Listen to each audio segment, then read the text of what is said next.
Popcorn? Butter. Nachos? Jeez. Root beer with red licorice straw? Right here.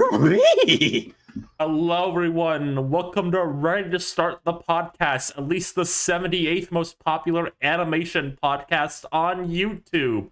I think right now we're behind Animat's show, right? Yeah, he's definitely above us. Ready to Start the Podcast is a show on YouTube powered, that's what they say, I think, by YouTube memberships. You click the join button right there. For as low as $3 a month, you get access to so many perks like chat emotes and videos early. Woo! I'm Ryan Rivety, the host of this dang thing. Who else is here? Oh. Hola, it's yo. ¿Cómo estás? I'm Rosa. How's everyone doing? ¿Cómo estás? Hi, Rosa. Hi, Rosa. Hi, hola. Hi, Kuru. And who are you? Who's you? Who am I? Who are you talking to like that? I'm Seep. I'm on the left there. If you can't read, I'm Seep. I'm also here. People like me. Yeah? Yeah, but yeah. I mean, who else is here too? Who's our guest? I'm a slug. I'm a little creature, and I'm here, everybody. I'm so sorry. Am I tiny? Do I sound little? You're so tiny. We need a vocal magnifier. The microphone's so high up. It's Oh, Gert. little slug. It's me. It's Gert. Hi. How is Gert. everybody? How are my friends? When's the last Doing? freaking time you've been on this dang show? When's the last time I've been anywhere? Oh, Gert, I've missed you. Yeah, I've missed y'all too. It's been quite a time. I've just been busy with life, busy with living. And who's that up in the sky?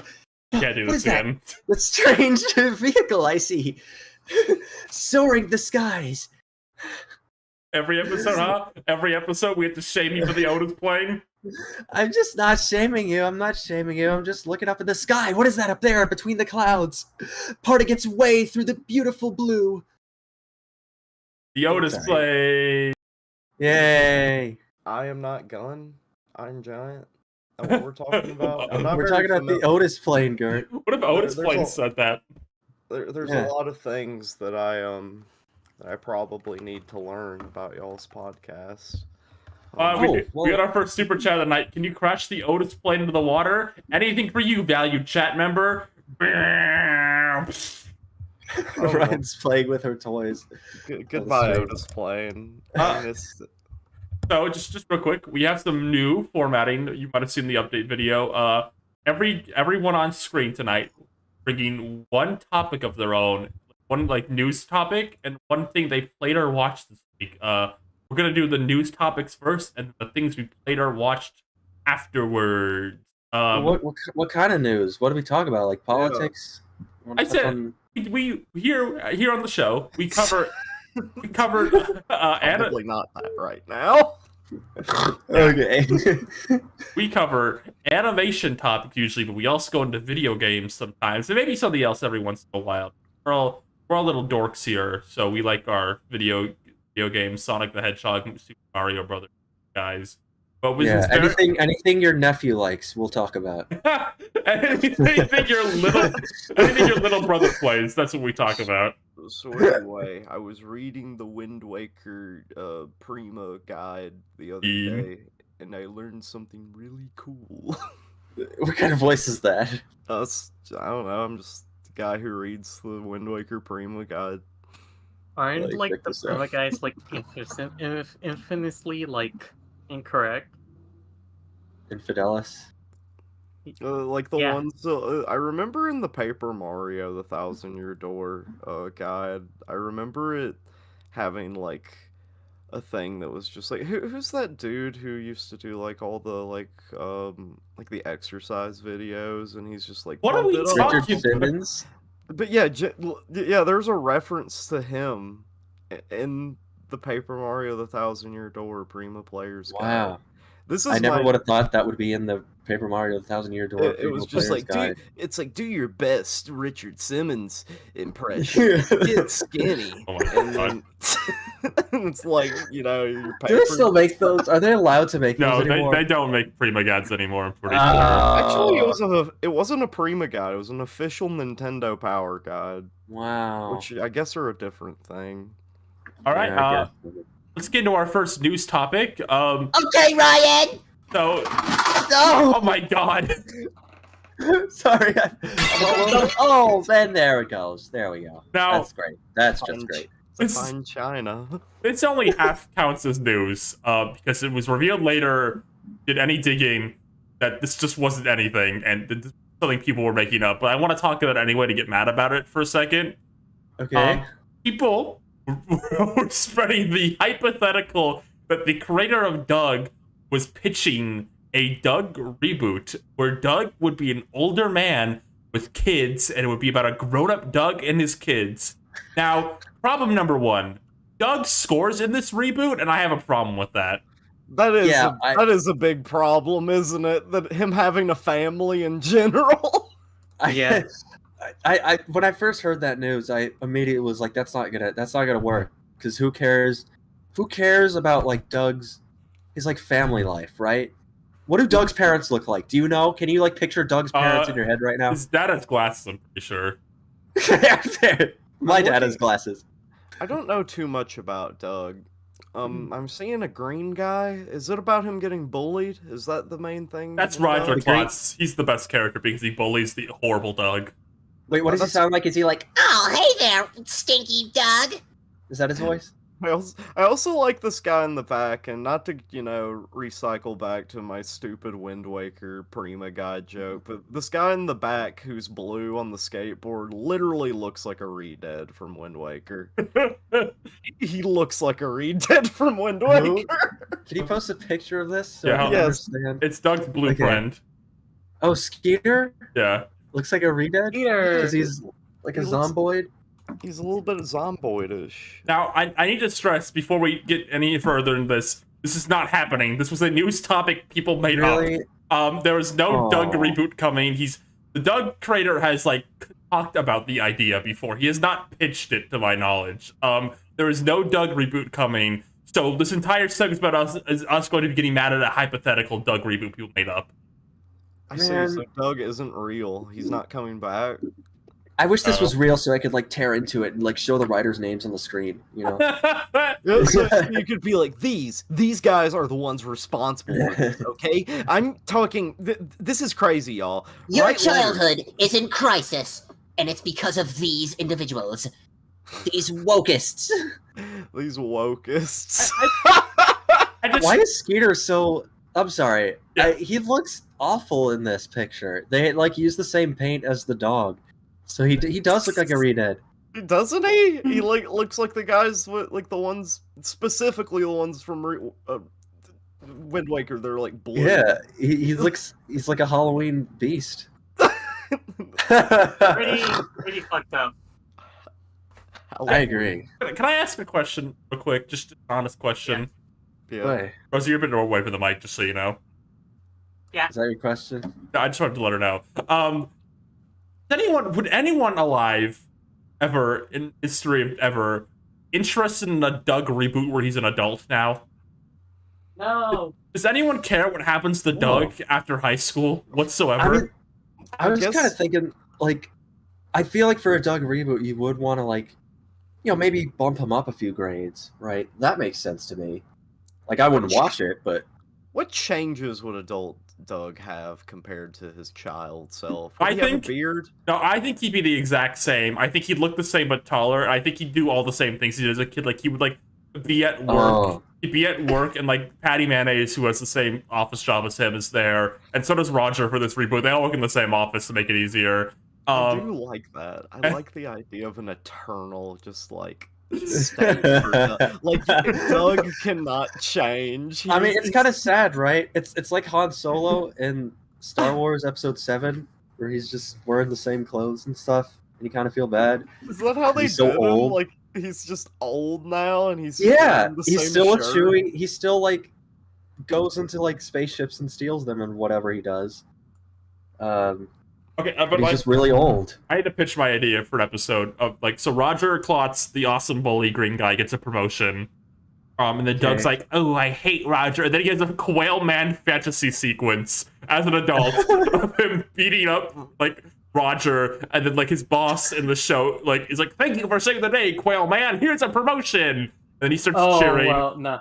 and then the It fantasy, wouldn't be. yeah, I Rosa? wouldn't say it wouldn't be like Adam West Batman. It'll be like Christopher Nolan's Batman. Oh. Christopher Nolan's Quail Man. He's like an edgy Quail Man now. His fantasy's like an edgy Quail Man. It's like he like guts. Oh my God. He guts like Okay. his bully in this fantasy. So he thinks he's awesome, but then you cut back to him and he's like, He's like limp and frail. yeah, I can see Like, that. Listen, if they made him a teenager, he wouldn't have like anime Quail Man. He does like one punch. How old is Doug supposed to be? Like, is he 10 he to a 13. 10 to 13? He was in high school for some reason. I don't think he is. He looks like I honestly thought he was a grown man. I thought Doug was. I before y'all started talking about him like being a kid, and like also before y'all started talking about this show, I was kind of like, so is Doug like? Was it like a Sunday comic? It It does look like that. It really looks like it. It's like a could've been Dilbert-like almost. It's a Dilbert-like. I thought Doug was like supposed to be Mario. fucking Dilbert. Oh my god. Oh, Flood! Hello. Presley button.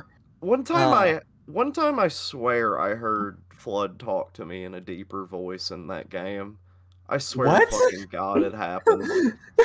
Did Flood turn to like the screen and then start like speaking in Latin? Well, to you? no, like Flood transformed into the hover nozzle, and it was like Mario, and like I remember thinking as a child, like, oh my God, I get it. So like Flood's like voice changes when Flood transforms, but it never happened. What are you talking about? Oh my god. I feel I'm like just talking about like a hallucination or something that Mario. happened when I was a kid. Just don't mind me. I I feel would as if scream. I feel as if thank you Banshee Neat also for joining. I want to make sure I thank you when they join. Thank you. Welcome to the YouTube membership. Thank you. That's why you joined, so you can hear Ryan thank you. I Thank you. wanted to say I'll say it too. Thank you. I feel like there's danger sometimes, right? If you have a kid character and you make like a thing like they're an adult now, and you face the struggle like, oh wait, the only interesting thing about this character is that they were a kid. I think that happened with the Rugrats. They didn't even make them that much older. You kind of realize, oh, the only interesting thing about these characters is that they were babies. Once you grow them up, it's like I don't actually care that much about them. Aw. It's like, oh, they were wanna know- interesting when they were babies because baby shit was just interesting. Not like, You know what's funny? yeah. Freak here is going through the same thing. No, they're interesting on their own though. I can see them as grown-ups, but like Doug and the That's true. They have Rugrats, personalities. like Adventure Time, it's satisfying to see Finn grow up throughout the show and see him as an adult because you care about Finn beyond the fact he's 12. Yeah, like Finn is so much more nuanced than a character like Doug. Yeah. I think I'll have to agree with you. Somehow I think you're right. I might be going on a limb here, but like I feel like Oh. Finn actually has a bit more like depth to him than Doug does. a little bit more, you know. I- I think the world of Adventure Time's a little more interesting. No, but okay, better comparison. I think if you did a Hey Arnold, They're Older show, that would be interesting, unlike Doug. Yeah, that's I actually a agree. really good way to put it. Like, Hey Arnold is a show that focuses primarily on character interaction, who these characters are as people. Rugrats, like you were saying, they were just fucking babies. Like, there was no person, like, the only personality Oh. there was just like, Tommy, I don't know if I want to do that. We need to put bugs in our pants. I don't want to. I don't want to stick mud up my nose. I don't want to like get the flu and have like a baby adventure while we're all sick. Like nobody wants that. Yeah. That's probably an episode. I'm just guessing. There's also the fact that like Rugrats also relies on the adults in their life, the ones who are watching them, because they're not only just the parents, but they're also like new parents. You know, they're kind of like in their early 30s. They're kind of younger than you realize because you're kind of used to like parents just like looking old. Yeah, I Like, mean, Stu's a gamer Parent now. age. Yeah. You know? Yeah, I was the thing I remember back in Rugrats hearing about is like the writers and stuff preferred writing about Angelica and the adults because they were more fun and interesting to write for. But like the creators like write about those fucking babies. Yeah. I mean, the babies launch padded them to extreme. That was like SpongeBob, you know, before that happened. Yeah, that was the original SpongeBob. Yeah. I do want to shout out this comment in chat. I read it a few minutes ago and it cracked me up. Tommy Pickles realizing on his 20th birthday that he peaked at 2 years old and will never be the same. Oh, you know what I want? You know the Rugrats story I want is Yeah. I want a story of like when they're at like a transitory age of like, because in Rugrats there is sort of like, you know, the babies can communicate amongst each other, and they can communicate with like small toddlers who are also like passages to the adult world. They should have went to like you know the next stage, right? Like maybe like elementary school or something. Like, Well, there was a preschool. Yeah, Angelica and Susie preschool days. I know Funky Izzy, our new member, loves Rugrats preschool days. Am I right? wow, Thank you for joining. Things I didn't even know I could learn. Yeah, yeah. But like I'm just imagining like what happens when Chucky turns 4 and he can't like talk to. What if he like learns he can't talk to Tommy or Dill or something? You know? Oh, like he loses his baby telepathy. Yeah. That would be interesting. Just Or we could go. That's like the What? fucking part from Kiki's Delivery Service. Oh where she my loses her God. powers. It's like, Chi-Chi, why can't you talk anymore? And it's like, Tommy. Wait, would he forget too? Like some of their adventures. We have to think of like child psychology. Yeah, There's like- no way that they're gonna remember everything that happened to them. Like the Oh, they got like really really like real with it. Like we studied baby psychology for about 3 years before we actually decided on where we would go with these characters. I'm imagining like they you get a shot of Tommy's mind, and then like slowly but surely like a fantasy sequence of like them as little adventurers start disappearing. Like it fades away. One by one. Yeah. Oh my gosh, that'd be a really good like. They should actually do that. You know, who needs all grown up? Let's do like kind of growing up. To be fair, All Grown Up was already kind of growing up. They're only like 12. Oh, it Yeah. could just be called Rugrats Growing. Rugrats growing. Yeah, Or Rugrats you could call it Growing. Rugrats growing around. Rugrats growing around. Rugrats growing around. Oh. Does anyone here like growing around? What about you, Gert? Do you like Any growing fan- around? Any I fans like of growing around. I thought it was pretty cool how they did like the Dill storyline. I like how Dill was. He has you no know, idea what we're talking about. I don't Yeah. know. I'm just really. No, trying. it's okay. It's not. No, it's not something anyone really needs to know about. Nobody. Any final thoughts on Doug? Shockingly, no. I hope he grows more hair in the reboot, What? You don't like his Charlie Brown hair? or maybe puts a wig on. That would be fun. They can't put Doug in Nick All-Star Brawl ever, not because of the Disney rights thing, but also because his hideous hair would never work in 3D. You know, Yeah, I'm you- looking at his face as abstract shapes now. What? Are you on Ambien? I'm not on Ambien. I'm just looking at his face and I'm noticing just all of these like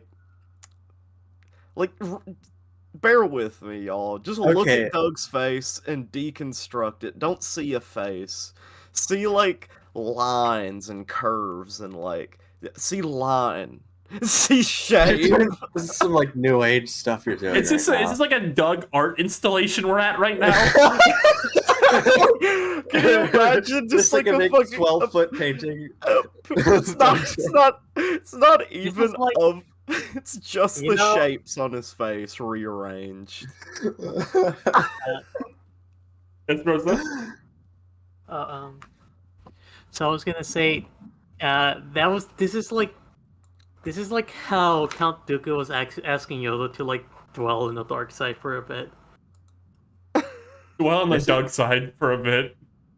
Yeah, and then Yoda becomes like fucked up for a second. I I'm going to now. edit Doug's face. Okay. It No, won't that'll take- be good. It won't take very long. You can do that while we're live. Hey, That'll be fun. Steve, What? do you like Rick or Morty? One of Rigor them's- mortis. Yeah, I guess I do. As much as one could. I think you're the only one here who watched it. Did you see the new Rick and Morty episode with their brand new voices? I actually did. Yeah. I actually did. I would- would like it. What did you think? It was all right. I mean, Okay. You hated it. no. There was a really funny, like, sci-fi bit, where Rick makes a ghost.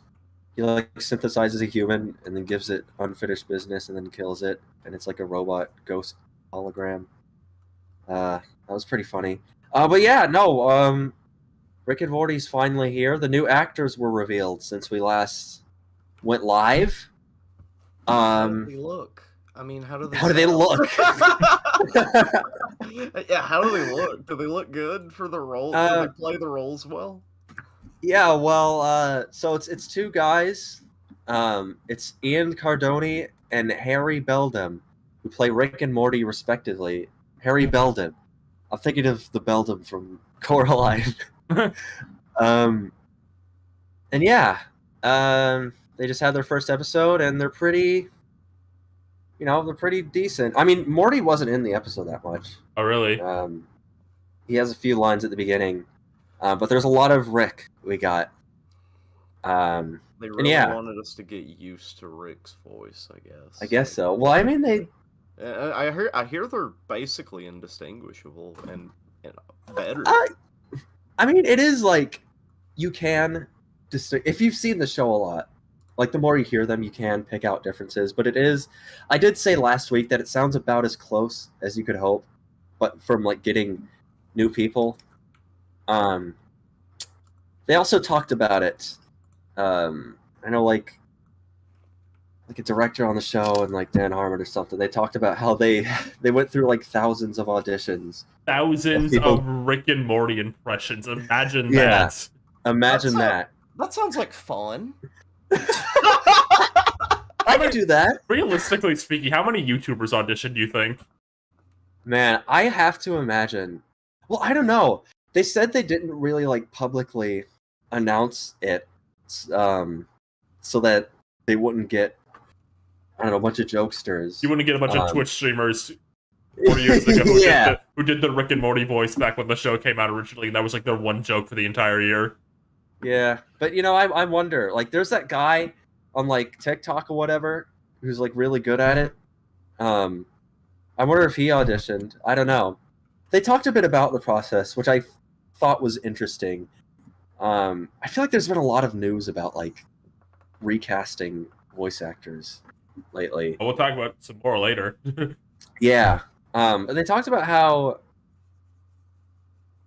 I don't know, like, you can do a good impression of like a few lines, but they also had to find someone who could do like a variety of things. Yeah, a whole show where you're saying things that have never been said before and all that.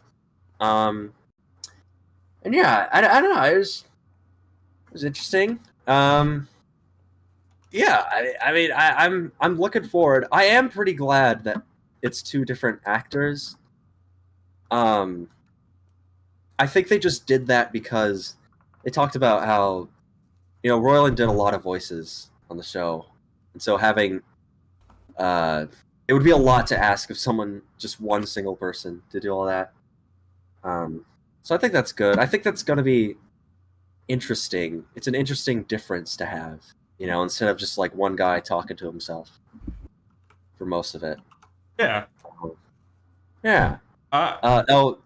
Also, Mr. Poopy Butthole has a new voice. What? Oh, really? Oh, that's awesome. Mr. Poopy Butthole. Like, completely different voice actor? Yeah. Mr. Poopy Butthole was also Roiland, wasn't it? Yeah, it was like, his iconic, like, I'm not gonna do it. Do it. Yeah. Was it? Well, I'm a character. Oh, look at me. I'm kind of like tripping over my words, It's pretty funny, I guess. Yeah. So they got someone different for that too. So I don't know. It just seems like they're just gonna have like just a variety of people to do all these. Rick Morty, voices. Rick Morty, and Mr. Poopy Butthole are like all 3 voices he can do, and he just spreads them across different characters. It really is a spectrum of like his range. We need to get the perfect 3. The trinity. Yeah. Because Mr. Poopy Butthole was always just like lemongrab, but slightly changed. Yeah, I mean that was just his like. I think Justin Roiland did a lot of like. Here's like a new stupid character that'll show up for 5 seconds voice. Yeah. I'm about to and show so- you all the. Sorry. Oh, what is it? I was just gonna say the Doug is finished. Oh, You'll boy. see the Doug is dropping soon. Okay. I'm looking forward to it. Finish what you were saying. I'm sorry I interrupted. I don't know what I was saying. Let me look up who Mr. Poop's new voice is. Poop's new Yeah, voice. Mr. Poop. His name is John Allen. John Allen. Yeah, that's a very like prototypical name, I guess. But yeah, like speaking of like the Rick and Morty actors, they're very like they've probably been in nothing that you've ever seen. Like they have Maybe. only a handful of prior roles. I looked up John Allen, and the first thing I saw when I looked it up was him in Genshin Impact, which is really from that to Yeah, Mr. I mean- Poopy Butthole. Yeah, John Allen's got a few more roles. Like he seems to have done a lot of like anime dubbing. He voiced the Hunchback Oh in my God, Miraculous Kurt. Ladybug the movie. Okay.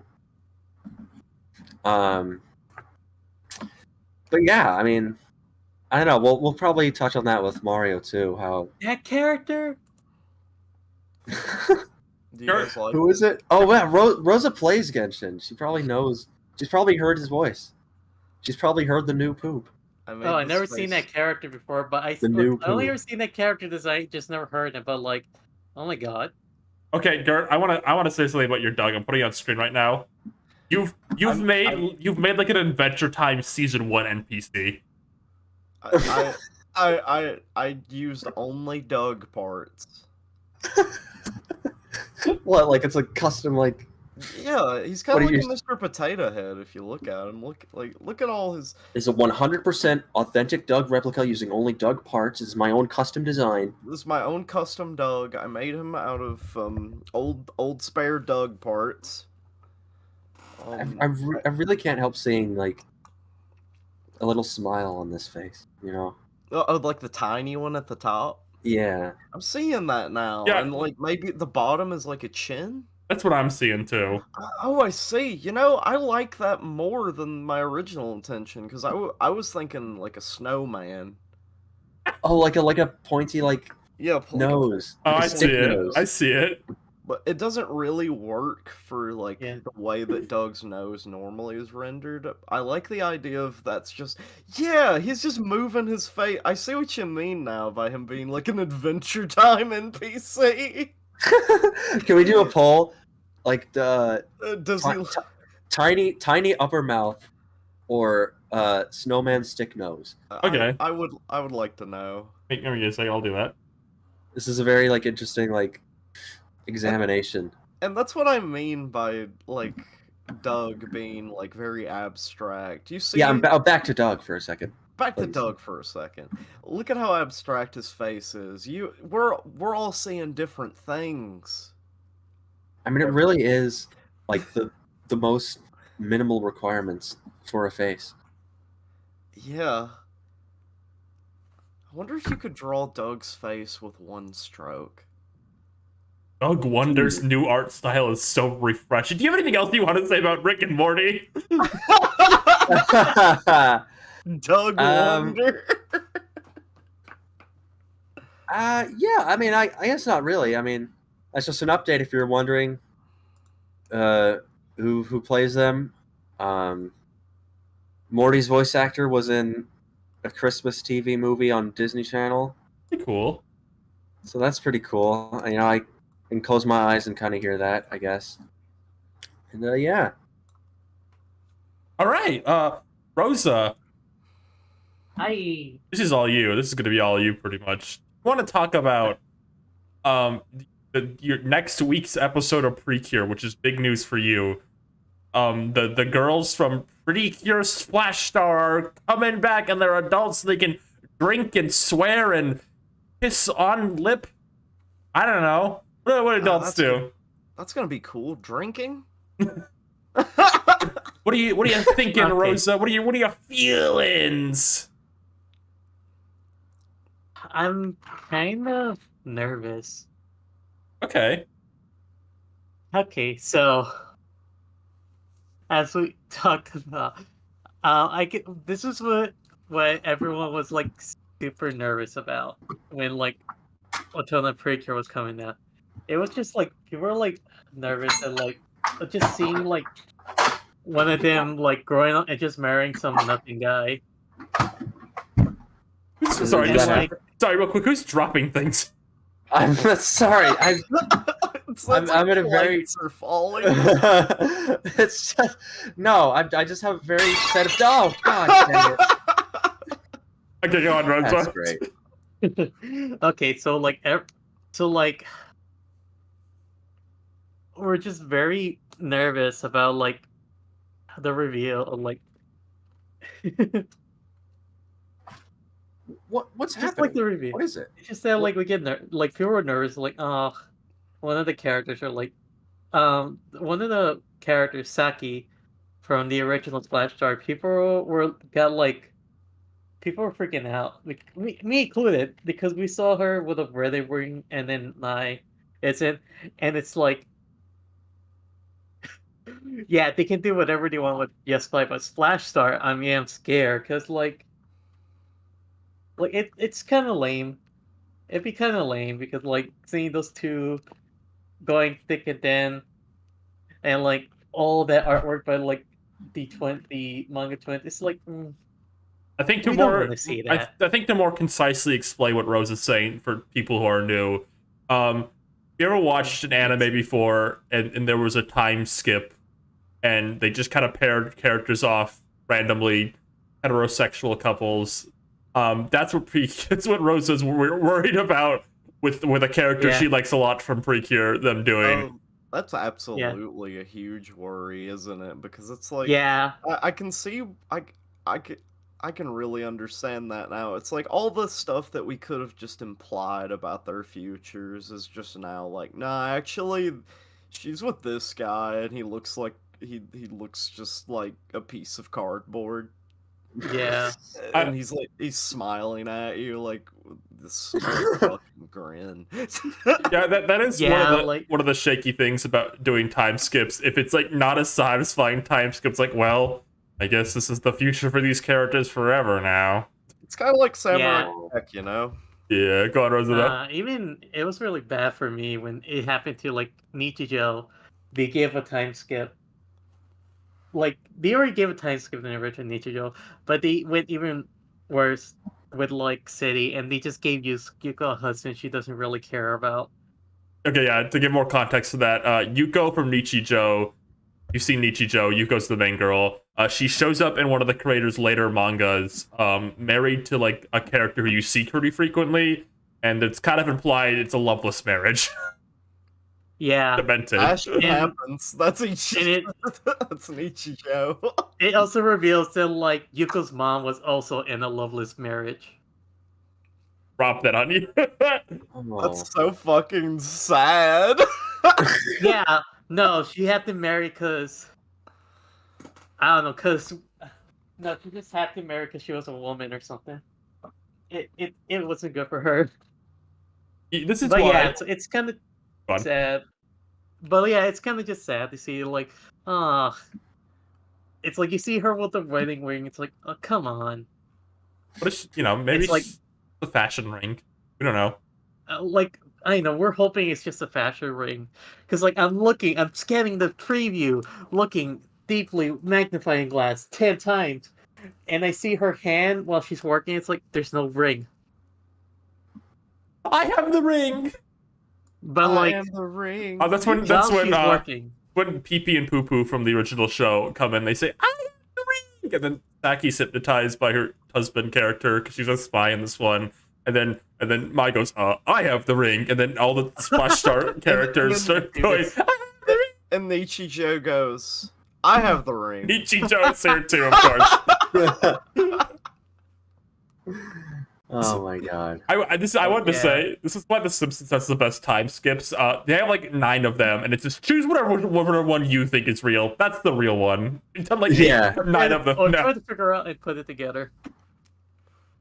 Uh-huh. But yeah, it's I don't know. I'm wondering how they're gonna have them show up in the series, how they're gonna affect, because like this is like mainly a yes type thing, and like Saki and I are just so happens to be like part of it.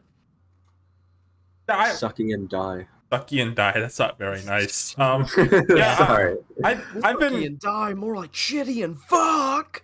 Be angry. my relationship. My, Nerd. you guys Sorry, are Ryan, insane. I was gonna say my relationship with this show. I haven't seen it yet. It's kind of weird because I don't really care about the season they're doing a time skip for. The girls I like are kind of side characters in it. They're like from another season. And I'm Yeah. I'm half glad they're not, because like I'm like, okay, well I'm glad like the characters I like are gonna be brought back and put in a state name. Like I don't want them to be there, kind of thing. But it's also like I kind of wish there was characters I cared about growing up, kind of situation. The thing Yeah. is, they're not gonna have the same vision we would have for them, and the manga 20s. Just let the manga twins do it then. I don't know, go crazy. Exactly.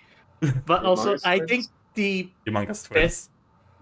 I think the best decision they made was like have like the Among Us twins be like streamers, cat streamers. Yeah, so one of the things they reveal is there's these girls who are evil in the original show because like they were created from like an evil guy, like they were just made, and they're evil throughout most of the show, but like they kind of get shown the beauty of life, and they become like good, like they become friends by the end.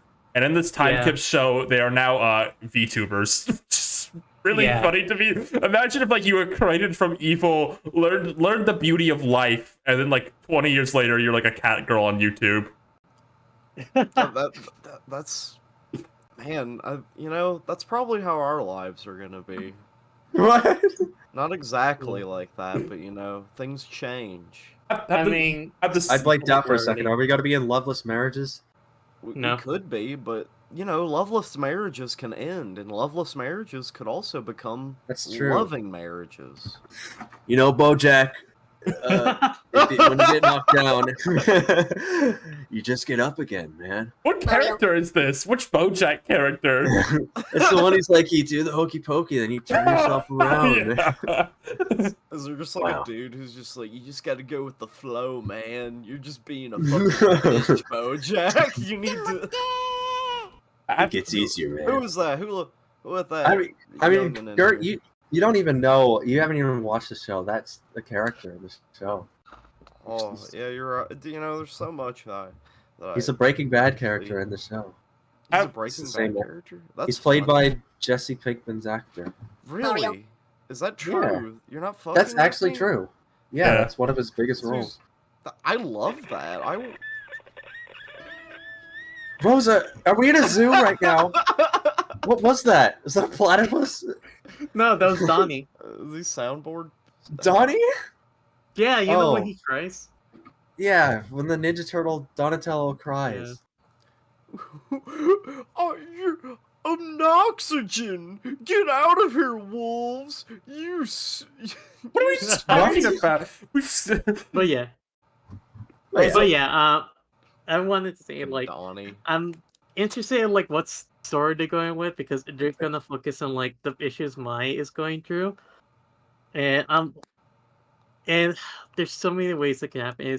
That could go with like Saki's mysterious ring. Either it's just a ring, or she marries a random guy, or worst case scenario, she marries my brother, which would be completely out of character for him. She marries Mai's brother. I'm gonna do unspeakable things. Yeah, like if it was like just some random guy. Here's what me and Ryan did for like Yuko and like the sequel. We just have her like cheat on her husband, which is totally in character and like in universe for that character. I should give context real quick. In the original show, the two characters on screen right now are Saki and Mai. They're the main magical girls. Saki has like a baby crush, like Mai's older brother, and the kind of idea is the older brother doesn't like feel the same way at all, but like it's unrequited. Yeah, it's unrequited because it's like a little baby crush. It's like a Sanjay and Craig kind of romance. Yeah, it's a Sanjay and Craig kind of moment. But anime stuff can sometimes, like, when they do time skips, make choices that make you like, okay, really doing that? No. And Saki and Mai themselves are like a popular pairing. Like that would be like like in hindsight, make like, oh well, now we have to deal with that kind of discourse. So the ideal outcome for us is that she marries just some random guy, and then she cheats on her husband, like in fan works, because that's saucy, and everybody wins. Yeah. That is like, see, like that's all you got to do is just like use your imagination to make the narrative fit what you want it to be. You know. Fuck whatever they write. Yeah, it's yours. That's why I say with City, it's like, yeah. Although surprisingly, there's also like a character named Maya Nichijou, who is like instantly paired up with like Yuko because like, you know, confession scene and all that, and like for some reason the mysterious like nature of their relationship. I have this chat comment for Vanessa thing. It's kind of it's kind of like that. Yeah, they made for okay. I don't know what they were thinking. Did anyone actually want Vanessa to get with that like 12-year-old? I can't believe they did that. Still, like I'm surprised no one. He's like, hey, this is kind of weird. Don't do that. Excuse me, I'm looking this up and I forgot who Vanessa was, and this is like what they. Yeah. Okay. So it's like 10. They've clarified the boys are still in elementary school. Vanessa is the same age as Candace, so she's about 16. And they get together later in life, and there's just no way in the world that's not a little weird. And I don't know how nobody at Disney was like, you don't do this. It's a bad idea. It's like that's strange. It's a little odd. It's a little odd, Phobe. Let's say this is this is quite strange. Yeah. Oh, I must say, sorry, I watched Wishbone last night. Of course you did. What do you mean, of course? I've never seen that show in my life. It was the Sleepy Hollow episode. And, like, Wishbone was talking in a Stewie Griffin voice the whole time. Wishbone's a little dog, isn't he? Yeah, he's the little Ryan's dog. He's a little, like, Ryan. He's a little dog that just, like... He's just like, I'm gonna go to the year 1776. Yeah, he's like, oh, cookies! I love cookies! I'm a dog, I'm stupid, I don't know anything! And he's like in 1794, right? Ichabod Crane. He, like, he busts into, like, educational, like, monologues. It's like he doesn't know anything about the current world, but... Oh, sorry, Rosa. I'm sorry. I've completely derailed your news topic. I'm sorry. Rosa, can I ask you a question to kind of end off this news topic? Yeah. If you were in charge, if you were Corey in the house or whatever, like you were in the Precure building in charge. What? Okay, what is that? Hey, I'm Corey and I'm in charge. Which series would you be doing the time skip for?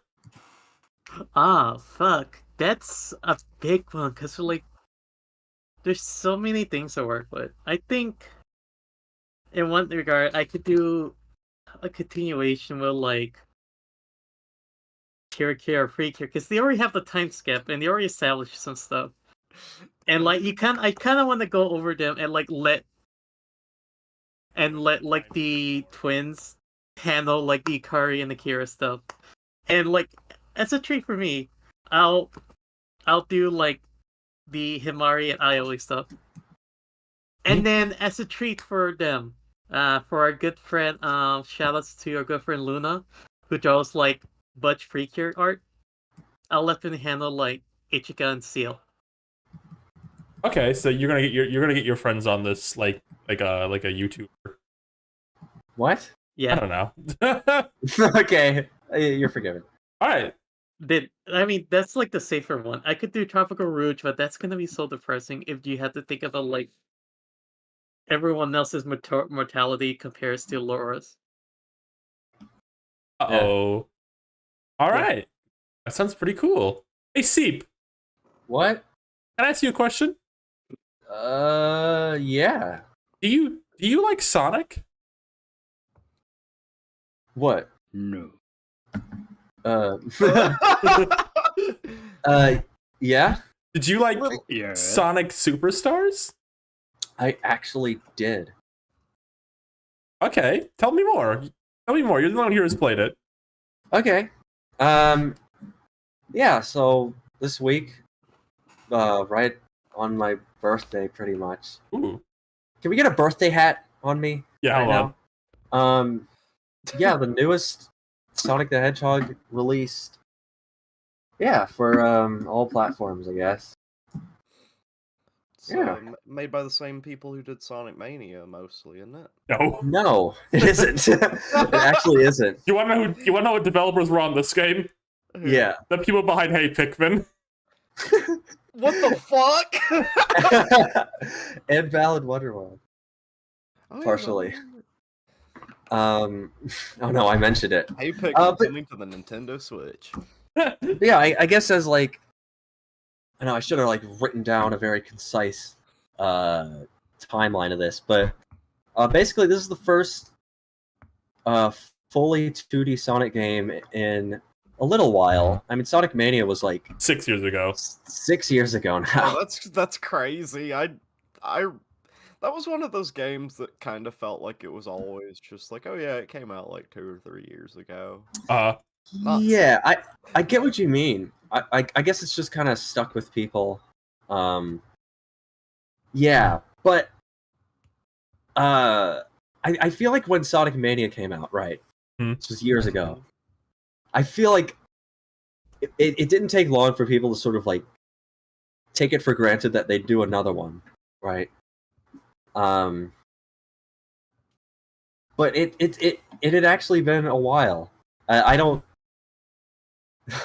Okay, let me get my thoughts together. So the developers of Mania, like, they were gonna work on something else, but I guess I think the story is that it just didn't come together really. So they just went off to do their own stuff, and they have a new game coming out soon. Yeah, actually. it's kind of, we don't have the full story of what happened with it's like a long-standing like mystery, right? Like, why didn't they make Sonic Mania 2? Like, we've heard bits and pieces, but I don't think we have like a full story on that. Yeah. But you know, regardless of why, it didn't come to be. So this new one is kind of like their first time trying to do another 2D Sonic after that. This is without the Mania team. And it's interesting because you can definitely feel the difference in, like, I guess, feeling. What's the level layout like? Is it like big and open like I forget which Sonic it is, but the like CD, yeah, Sonic CD, you know how it's like a really big open area and like right? bounce around everywhere.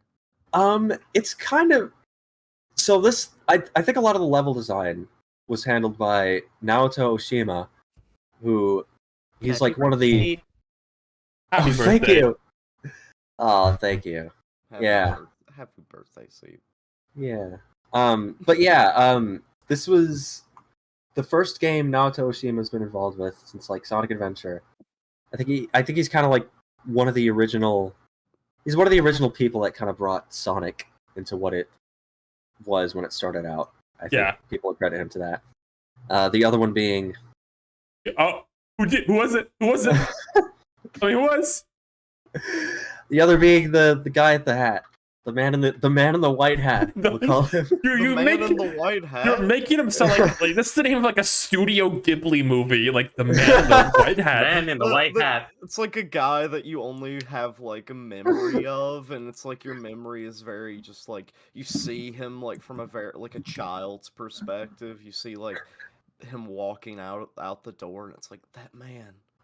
The white hat. The man with the white hat will be like the name of like the tragic Yuji Naka like documentary, like going over his whole life. It ends with him in jail. Like it looks like the actor played him in jail. Like it zooms out. Sadly the stars did not align for Mr. Naka to return for this game. I don't know. Is he even allowed to like work on Sonic anymore? I think he's like notoriously like a difficult person to deal with. Yeah, he is. He's said some really like cruel things about people that he's worked with as well. If I recall, Yes, like he's a very like my ideas are good, and all your ideas they fucking suck. Like it's like I'm the one who's gonna save Sonic, and it's. But Gert, look at his cute little hat here. I guess that does make him look a lot more friendly. He reminds me of Mario from Mario Odyssey. Specifically that Nintendo Switch. Coming to Nintendo Switch. It came out in October. It came out like this. Wow, that's crazy. Yeah. It was an October game. I remember. It would have come out like a week from now. Freaking little funny the team for this game right after Yuji Naka got arrested, like it's the guy who he scrubbed from his old photos. And he took his team and his like series and just like bye.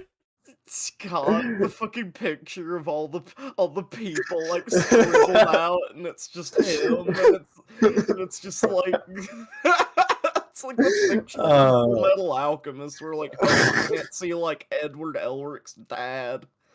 Do you want to talk about this dang game? Anything you want to say about it? Oh yeah. So Gert, you asked about the level design. Yeah. That's kind of something. I think so. Historically, with 2D Sonic games that have been made after the classic era in the 90s, I think the biggest things they have struggled with are the physics and Rosa, please. Sorry. Play the rest of the clip. 9. But the two biggest things they've struggled with are the physics and the level design in 2D Sonic. I think you look at I think Sonic Advance was alright. I haven't played that in a while. I think people are mostly chill with that. But the big culprit people point to of just them completely screwing it up was Sonic 4. Wait, people don't like Sonic 4? Well, apparently not. What? Sonic brought back to his roots. No friends, no annoying friends. No friends, no lame other characters. Are you Just telling Sonic me and Eggman. You telling me they don't like Sonic 4, Episode 1 and 2? Yeah, I'm sorry. I mean, I guess people say Episode 2 was the Half-Life. The Hedgehog. I guess it has episodes, and they never made a third, so I guess you're right. What if they released Episode 3 tomorrow? Sonic 4 Episode 3? By the way, the final conclusion that we've all been waiting for. Sonic 4, the final chapter. Did you know Sonic 4 Episode 2 ends on kind of a cliffhanger? Yeah. They're supposed to, at the end of every Sonic game, you blow up Eggman's giant, evil space contraption. But they don't. They just hop on escape pods and they go back down to Earth, and the credits are just them flying away while you just see this big menacing space station that has captured the Sonic CD planet. They say you all need to turn me up. Doing that right now. Tell me more about this game, Seep. Okay. Hello. But yeah, I'm glad to say that I think those elements, the physics and level design, I think they've basically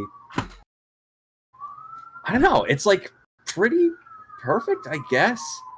I mean, there's some things like some like levels that are like annoying, but I mean that's kind of, that's kind of the experience, I think, with Sonic. Is there a single Sonic game that doesn't have like one infamously annoying level? Right? Yeah. Like it comes with the Sonic is 2D. Sonic to me is essentially like a monkey ball game, but like 2D. Like that's kind of how it feels. And the slipperiness just comes with the territory of Sonic. I think it's fun. Yeah. No, I definitely like.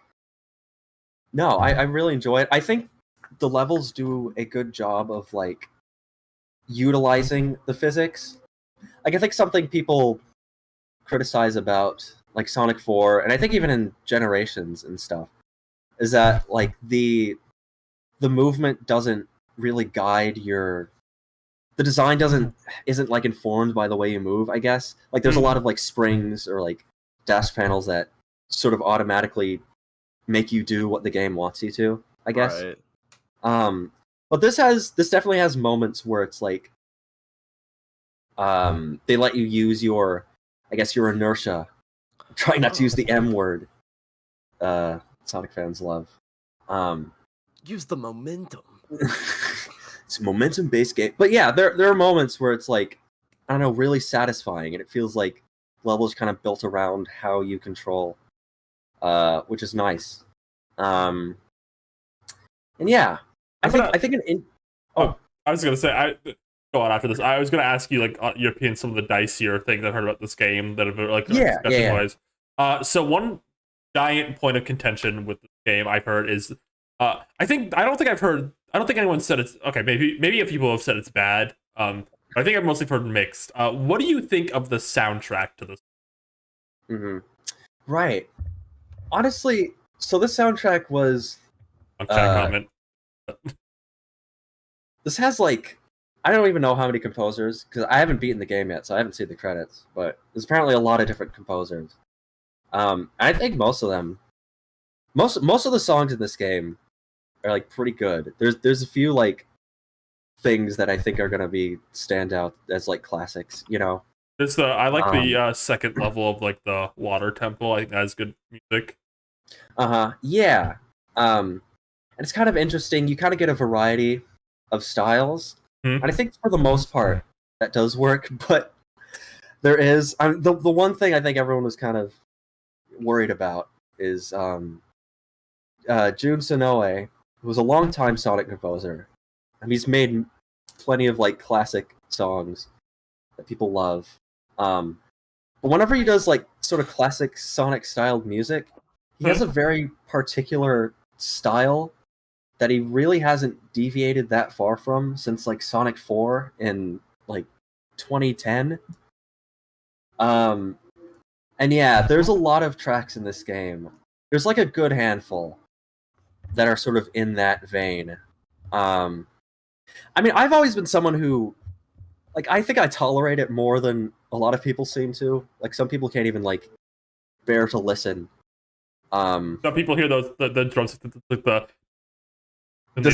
the Sonic 1 drums. Yeah. Yeah, I will say like beep beep beep beep beep beep beep beep beep beep. Those like classic Sonic 1 drums, the ones you hear like in the title screen of the first game. He abuses the heck out of those. Like I don't even like.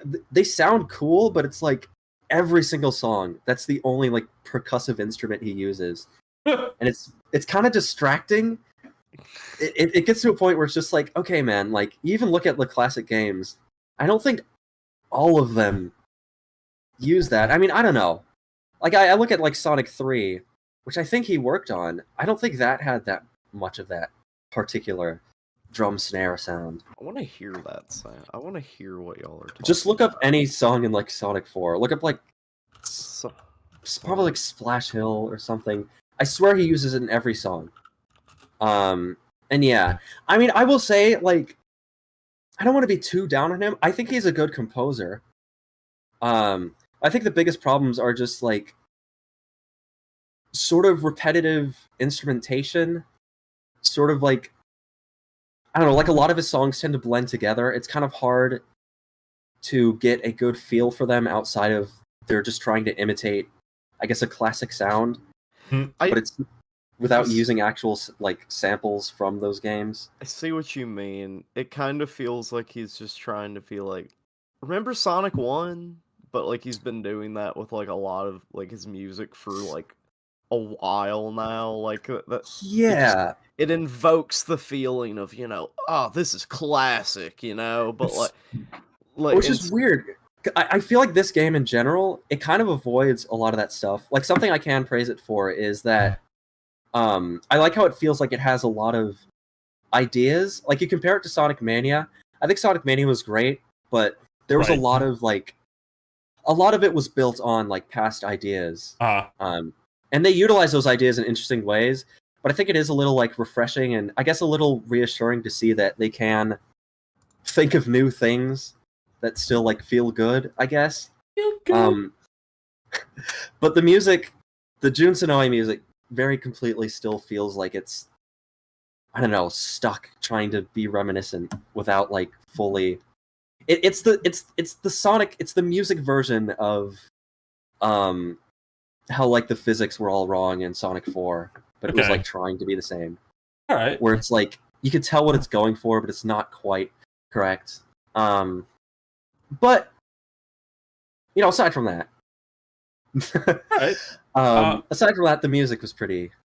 There's a lot of songs I enjoyed. The other kind of dicey thing with this game I've heard talk about are the bosses. Particularly, I watched Will do this, so I have a first-hand opinion on this. Particularly, the final boss has gotten some contention online. But generally, when I've heard about the bosses, they tend to go on a bit too long. Mm-hmm. Yeah, I'd like to talk about that. Okay. I actually have I have a perspective on classic Sonic bosses where I actually don't really like a lot of them. Okay. I think I'm gonna try to think of specific examples. I mean, I'll be honest. I can think of very few 2D platformers I like the bosses in general. It tends to be, I think, one area a lot of 2D platformers, and it might be different depending on the series. Like, I'm sure if I played Mega Man, I might feel different about this. But there's like a Mario player. I'm like, I don't really care about bosses. Kirby's got good ones, but Kirby tends to design around combat usually. I think Yoshi Island has some pretty good bosses. That's true. Yoshi's Island's got some bangers. Because like, for me, like in a 2D game, right? And I'm also a Mario player. Haven't played much Sonic. The only Sonic game I've actually beaten is Sonic Frontiers. I played all that game. That's cool. So I need to play more. Mm-hmm. But as a Mario player, there really are just like a lot of fucking like games that just have like, oh yeah, the boss. I know what the boss is gonna look like in the 2D Mario game. Yeah, they're gonna run around their invincible state, then get tired for a bit, and then you jump on them. You jump on their head, and like there might be a quicker way to kill them, but like there's not many surprises. I love the original 3 Donkey Kong games, like the country ones, but I think those bosses are pretty weak too. I think Tropical Freeze has the best bosses, and I think people don't like those ones sometimes. Really? Yeah, is that the one with like there's like an owl guy who's like the first boss in he's like the second boss. I like those bosses a lot. I think people don't like them because they go long for a bit. But I like that they do that. It makes the bosses feel like more of an event, and when you're done with them, you get to beat the shit out of them, and I think it's really satisfying. Oh, that is awesome. Like, you just get to be Donkey Kong, just unleashing all of his rage. Yeah. Just letting it all out. This is what you get for taking my fucking bananas! You stupid piece of shit! Go on, see. Oh my, to cuss. You probably have. It's fine. No, yeah. We swear all the time. I don't swear. But Monday. Yeah, I honestly didn't mind them in this game that much. They are very like. I think the difference is that I feel like with a lot of like classic Sonic bosses, you kind of just jump into them a bunch and like you don't care if you get hit, I guess. I don't know, they always felt a bit messy. And I guess in this game they're very orderly, which is kind of a it's kind of like a different mindset, I guess. I don't know.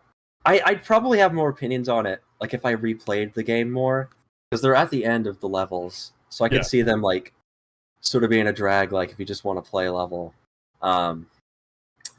But yeah, I don't know. I guess I don't feel too strongly about the bosses. I guess you have like the Super Chaos Emerald powers, and you can like use those a lot in a lot of like I guess cheap ways, which I guess helps. All right, third question, then I'll let you kind of just go on. Have you done the post game content yet? No, I didn't even know about that. Oh, have you not beat the game yet? Okay. No, I've only I'm probably on like the last few zones. Okay, yeah. I've heard the post game content from a few people actively make their opinion of the game worse in some ways. So I'm curious what you'll think. But like Sonic Frontiers. Just like Sonic Frontiers. But go on. Say whatever you want. I haven't played the Sonic Frontiers DLC yet, but I've heard it's hard as shit, and that makes me happy. Yeah, some people love it. Oh yeah, it's good. It's just that Knuckles. Oh yeah, Knuckles doesn't get like enough like love in it, from what I understand. Yeah. Just kind of go say whatever you want now. See, whatever the general thoughts of the game. Otherwise, anything? Yeah, anything. Yeah. Let me see. So I think the big difference between this and Mania, Mania very much felt like just like this like passion project almost. Like it almost feels like if the people making it weren't getting paid, they still would have made it. Yeah. Almost. Right. Which was like, I don't know, very special feeling. And this game definitely, it feels more regular in a way. Okay. It's just like a different vibe, I guess. It's just kind of, I don't know. Yeah. But I do like, I mentioned, I do like how it makes me hopeful that they still kind of know what to do with Classic Sonic, even without that one particular team. Let's see. I do think, if you're on the fence about the game, I think a big thing about it, I think it does show its budget, like just visually. I think the Switch version especially, it has a bit of a Switch port issue. I think performance, the performance is pretty good, which is like, glad. It like feels good. Everything feels good. But the Switch version has an issue where like it doesn't have depth of field on the backgrounds, so you can like see things that you're not supposed to, kind of. Yeah. Oh really? Oh, that's not good. Yeah. Well, it's like there will be like some of the background like assets will be two-dimensional, and because there's no depth of field, you can like very obviously tell. You can like so it just looks like a JPEG that they put back there. Yeah. It doesn't like it. There's no blending for it. Yeah. Right. And it varies depending on the level. I think I could tell like some levels that were like given more attention. Yeah, than others. There's like that desert level I saw. There's like no fun background on the page at all. It's like one of the ones I kind of noticed. Real quick, something I think I've noticed.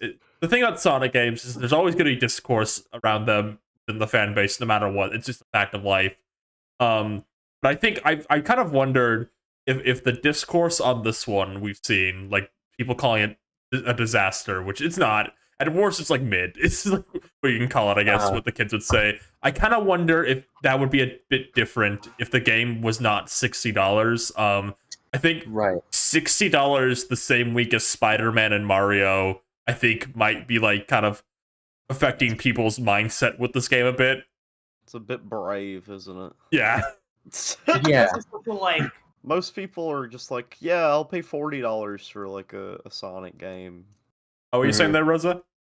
It's also like the second time a big I think Sonic game came out around the same time as like a big Mario game. Right, 6 years ago, this happened with. And to be fair, I think the gap. I'm gonna be fair. The gap between Superstars and Wonder is a lot more close than the previous one, which was Odyssey and Forces. Yeah. Which Forces- is like, Forces actually wasn't a $60 game, I It think. wasn't. No. No. I think Sega's got this thing where they're going like crazy with how they monetize their games. Oh, the charts, the freaking special edition charts they love to release that are so confusing to look at. Yeah, this game wasn't as bad with the charts. Like, I think they had the most like understandable like packaging of stuff. Like, there's not so much like crap. But it's still very much like, I don't know, it feels like they're kind of, I think they're expecting like super like passionate like Frontlines fans. They're kind of depending that on them, like being willing to spend a lot of money on something like this. But I mean, the flip side to that is their games do go on sale like pretty soon and pretty frequently. So, I mean, if you do want to hold off until then, I don't think you'd have to wait longer than a few months. Yeah, this game will be $20 by January. and also, is it out on PC? It is. Yeah. With I think De Nouveau. Yeah, I think Really, it has De Nouveau in it. I wonder. I if think everything they released does. Yeah, that, Sega. at least So first year. the Nouveau with this game was particularly kind of shitty because they like waited until like 5 minutes until launch to like clarify this game had it. Good lord. Uh-huh. Well, it'll be free eventually, as they say. Right. Yeah. But yeah, I mean, you know, I've been enjoying my time with it. There hasn't been, I think I'm through most of the game, and there hasn't been like a super noticeable, just like spike in my enjoyment yet. Okay. And oh, something weird did happen. This almost made me like terrified. Like, I almost said like, I don't know if I could play this anymore. Wow. There was a glitch when I first unlocked Supersonic. I'm sure other people have encountered this. But like when I first unlocked it, this game on Switch, it did not so much as stutter for probably like 6 hours straight that I had played it. But then when I unlocked Supersonic, it immediately like the frame rate just like, I think it like halved and just started stuttering every time I would activate it on any level. And I was like, oh no. It was to an extent where it was like, this is like, you delay the game and you issue like an apology like level. Oh god. But then I reloaded it later, and like I never encountered that ever again. So I guess that was just some mild, strange happenstance. So I mean, that I was relieved that that wasn't the case. That wasn't like a permanent issue. Can I ask one more question? Yes. Seep, are you the proud owner of the Lego Sonic skins for this game? I'm I'm gonna call you a wee baby. You know, I did pre-order it, so I do get the Lego Eggman, but I'm not dished out on the Lego Sonic yet. What a funny fucking concept, by the way. You can buy a skin for the boss character. Yeah. So you can just make him look like he's made of Legos? Yeah. No, he's like a minifigure. Wow. Okay, there he is. Yeah. Yeah. What I up? mean, I haven't downloaded it yet because like. That's funny. I think What a it's funny. I think it's funny they don't even like make them the classic versions. You can play as the modern version of these characters, but only as Legos in this game, which is such a funny thing to me. Yeah, I decided not to buy it because I don't know. It's like $5 for the Legos. It's like maybe later if I'm like, you know, this is a busy week. You know, Yeah. I've got Mario money to spend. invested in it. I might buy some Lego skins. Right, yeah. If I'm that curious, if it's like a few weeks later and I'm still feeling like I want it. This game's skins are funny because this game has skins, but it's literally just the Lego skins for all 4 characters, and then Sonic and Amy have 1 skin each. That's it. There was like a store exclusive cell shading. Oh yeah, skin. there's that one too. Yeah. I don't know how you're supposed to get that. It was like it's something that exists. It was available at Kroger's or something. What? Yeah. Yeah. I don't even know how you're supposed to get it. You could like use Thank you rewards for points. shopping with us at Kroger. It was your weird Sonic because cell shading. those skins looked high quality from the one image I saw of them. Maybe that was a touched up promotional image. I don't know. They use like the same rendering as like the Kroger 3D models and all like the Kroger like The Kroger ads, stuff. the regional Kroger ads that have a different logo for each Original. like. Well, have state y'all you're ever, in. if y'all have Kroger's, ours has like these little like 3D guys and they Oh no! I hate think them. that is nationwide, but it's like it might be called like King Supers or like Ralph's or whatever. Yeah, where it's a you different are. name. Yeah. See. But they have the same commercials. They just changed the logo out. Can you imagine? They should do this. Like, okay, Shadow and Classic Sonic has been like the big thing. So I'll be like, oh, can you imagine Classic Shadow in a game? Can you imagine if like they did that? Like, okay, there's gonna be a Classic Shadow skin in this game. It's not canon. It's a fun little skin for Sonic, but you can only get it if you get enough Pop-Tart points. You gotta buy enough Pop-Tarts to get it. They let you play as the baby. I think people will do that. Oh, Holding. there's the Kroger baby. These guys are so great. I love when he's like the guy's dancing in the store with his iPhone. Yeah, he's like, oh yeah, I'm getting my groceries. This is happening. That's the way that it's fun. We're fun here at Kroger. Yeah. Can you imagine though, just like Sonic fans sweeping grocery stores across the station, like Cutting box tops yeah, to get the classic Shadow skin. Oh, stuff only available with the Pop-Tarts promotion. Yeah. Yeah. I mean, I guess that's basically to sort of wrap up my Sonic Superstars discussion. Is that it's a pretty solid game. I would like in the future, maybe see, I don't know, potentially like an increased budget or something, like to get this like. I don't know how well this is doing. It's releasing at a very strange time. Right. Well, hopefully, the experience that you've been having on the Switch isn't universal to like Yeah. every version of it. I mean, I think there's probably glitches in every version. I mean, it's Sonic, but Glitches and hacks. I do think I do know the other versions like just look better, and that's really the biggest snag I've faced. I do think too that even when it does show its budget, I think the game's still good at like, I guess having thought with its like world design and like having storytelling through that. Like there are stages where you can kind of like, it doesn't outright tell you like where you are, but you can kind of infer like the function of a place based on like how it's designed and stuff. The story's still conveyed without words, and I think they do a pretty good job at that.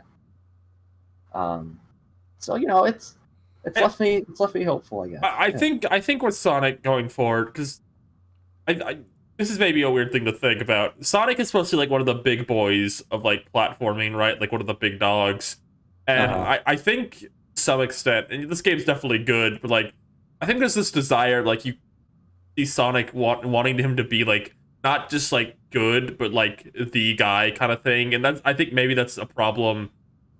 To us is like these games are all, like this game's like good, but like it's not like Sonic is like I don't think you would play this like okay, Sonic's one of the big boys of this genre for sure if you played this kind of thing, and I think we're still looking for that from Sonic going forward. Is kind of like him getting to be like on the level of the big boys, I guess. Like You want him to set an example. You don't want him to just be like another game that's just of this type of genre, which is right. Go fast in 2D space. You want Sonic to like actually tell us like, hey, this is how these games should be. Right. Like Mario do. But like Yeah. really Mario and Sonic aren't similar. But I guess they are in that way. Feels It- feels like Mario sets the examples, and then Sonic wants to like kind of do that too. I think Yeah, also I mean, with, it's been a climb for years. But with I'd say. 2D platforms in particular, the indie scene has so many high quality ones at this point. Like I mean, just this year we got like Pizza Tower, for example. Another Bit Trip came out, or like yeah, a lot of Bit Trip stuff came out recently. Yeah. So like Sonic has to stack up against like some really good indie games now too, and I think there's this hope. Like I think we're I hate to say because sometimes I feel like with Sonic with every release like we're getting there kind of thing. But I'm hoping they take note of what it sounds like they are. It sounds like Sega does actively take note of what people are saying. We kind of heard that with Frontiers, that they're taking note of what people said. I hope we see that going forward. We know the next one, like they kind of saw people saying, "I wish this one had a bit more budget and time," and we know the next one is going to reflect that a bit. Is going to have more budget and time put into it. Can I say Right. something about Frontiers though? Yeah. Okay. It hit like all the marks for me in a lot of ways. That's because good. Yeah. I really missed Sonic having like a lot of different like, songs in it. And Huh. Frontiers has the music. Yeah, it does. So much variety, and all the shit in that game is just like it's like jungle beats, and like some of it kind of almost sounds like Sonic R music. Like there's a lot Uh-huh. of good shit in that game in that regard. And also it's just a fun game to like run around and exist in. I think they really did a good job with 3D Sonic, and if they just, build upon what they already have, Mhm. like Right. I think it could be like, even better. I think a lot of Sonic fans are probably like, because I mean, for a while, Sonic. I mean, that's the thing you say about Sonic. It's like, it's kind of been hard to depend on, I guess. Hmm. And I think we're kind of in a place where you want to be optimistic, but you also like don't want to count your blessings or whatever they say too hard.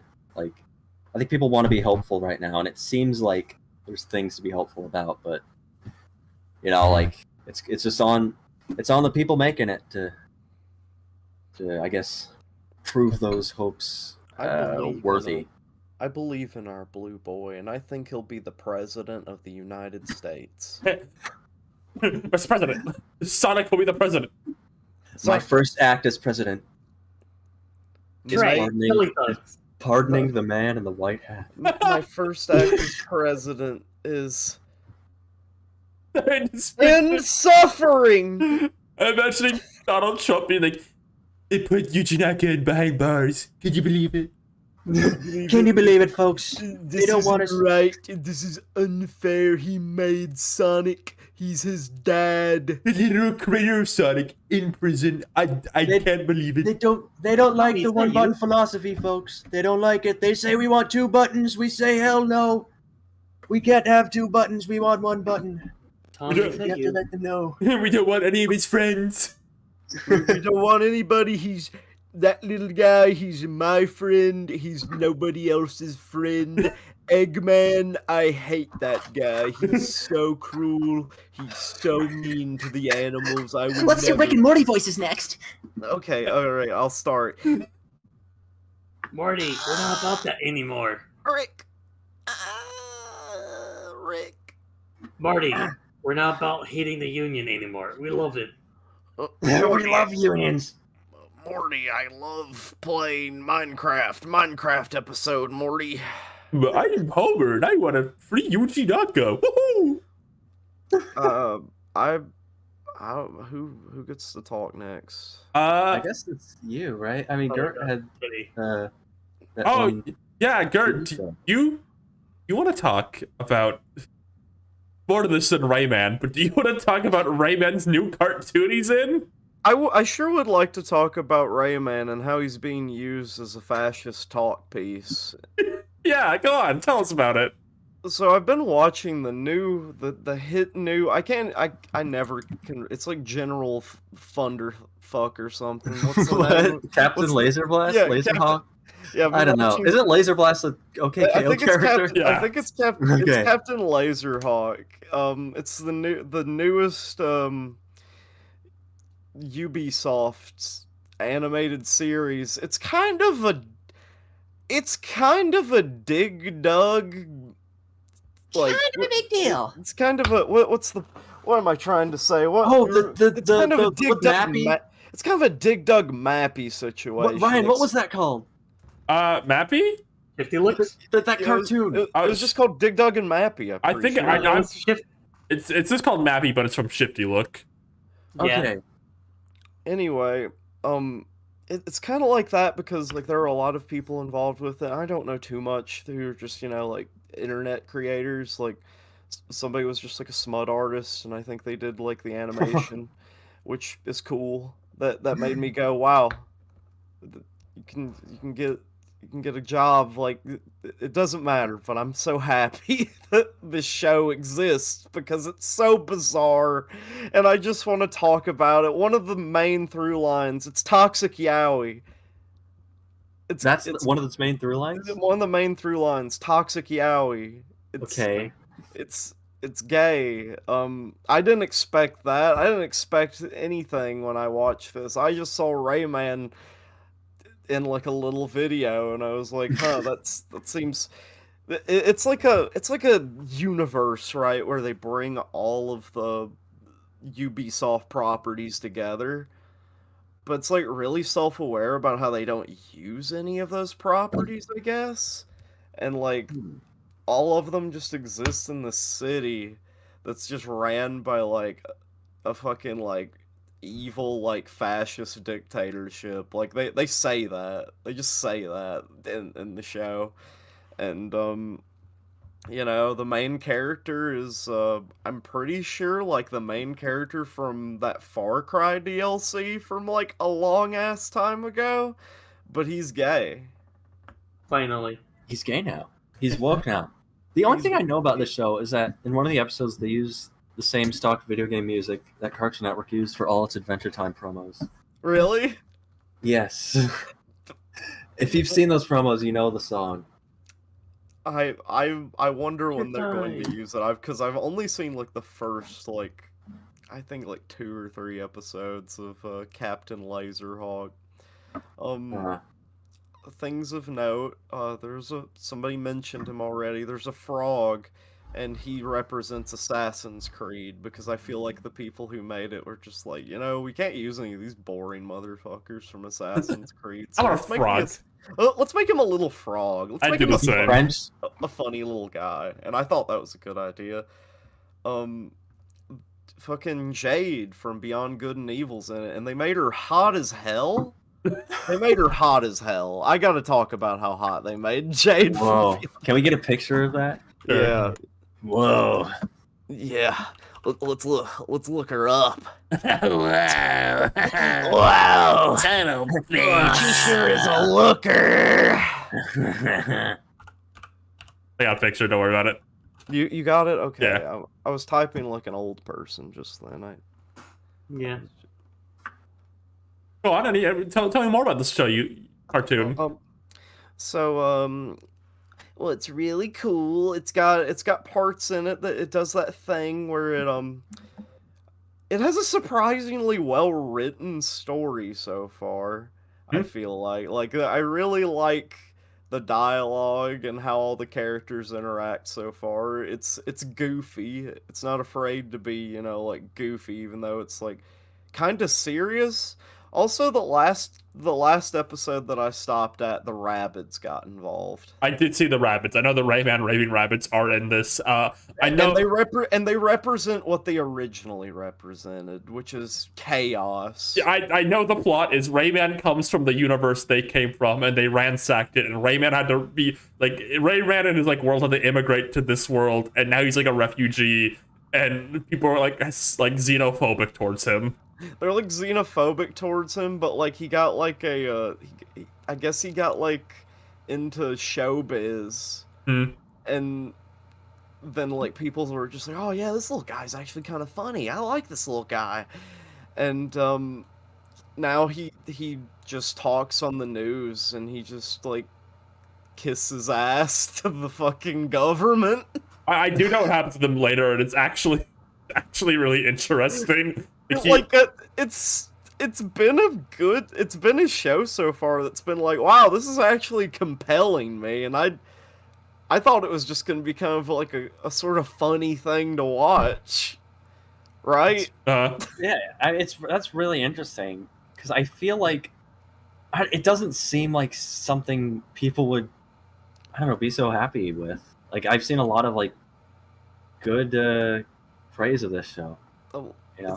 it's nice when you just occasionally get things like this where, you know, the company that had it made were just like, we need something, right? Like, we need like a fucking Netflix series. You know, that Cyberpunk thing came out, like, that anime came out the year before. We can probably do something like that. But we don't really, like, want to invest ourselves into it, so, like, let's just, like, you know, just give it to some people and let them make something. And, like, you can really tell with this thing that it's just something that they let them make, like, without much pushback, I feel like. You know, like, it feels like they're literally calling Ubisoft a fascist dictatorship, but, like, symbolically. Wow. I remember someone saying, oh my god, I'm losing it. It's okay, Go Rosa. on, Greg. Let me rub your brain. That's weird. Don't do that. Sorry. Oh my gosh. Fry. Cry. Y'all added that. I feel so vindicated. Like that. Oh wait, that's Fry. You're the reason why we Fry. have this sound on the soundboard. Oh, Fry. Fry. Oh, Leela. Gerb would always.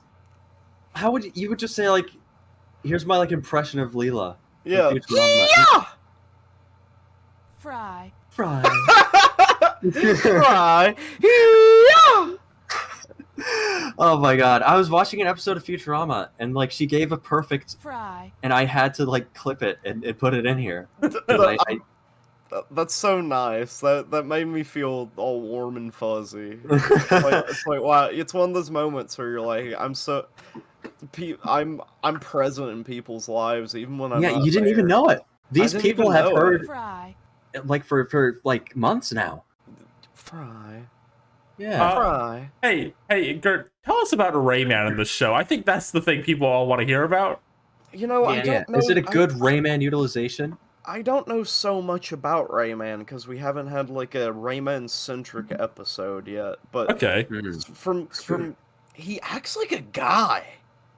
He just acts like a dude who like lives like he just acts like a news reporter. Like there's this one scene where he's just like, to those terrorists who attacked our cops, we will be more united in this city than ever before. Just like, you know, saying some bullshit that they probably made him say. Yeah. But I guess that's the thing that we're going to be getting from this show is just a lot of Rayman being like, I used to be something.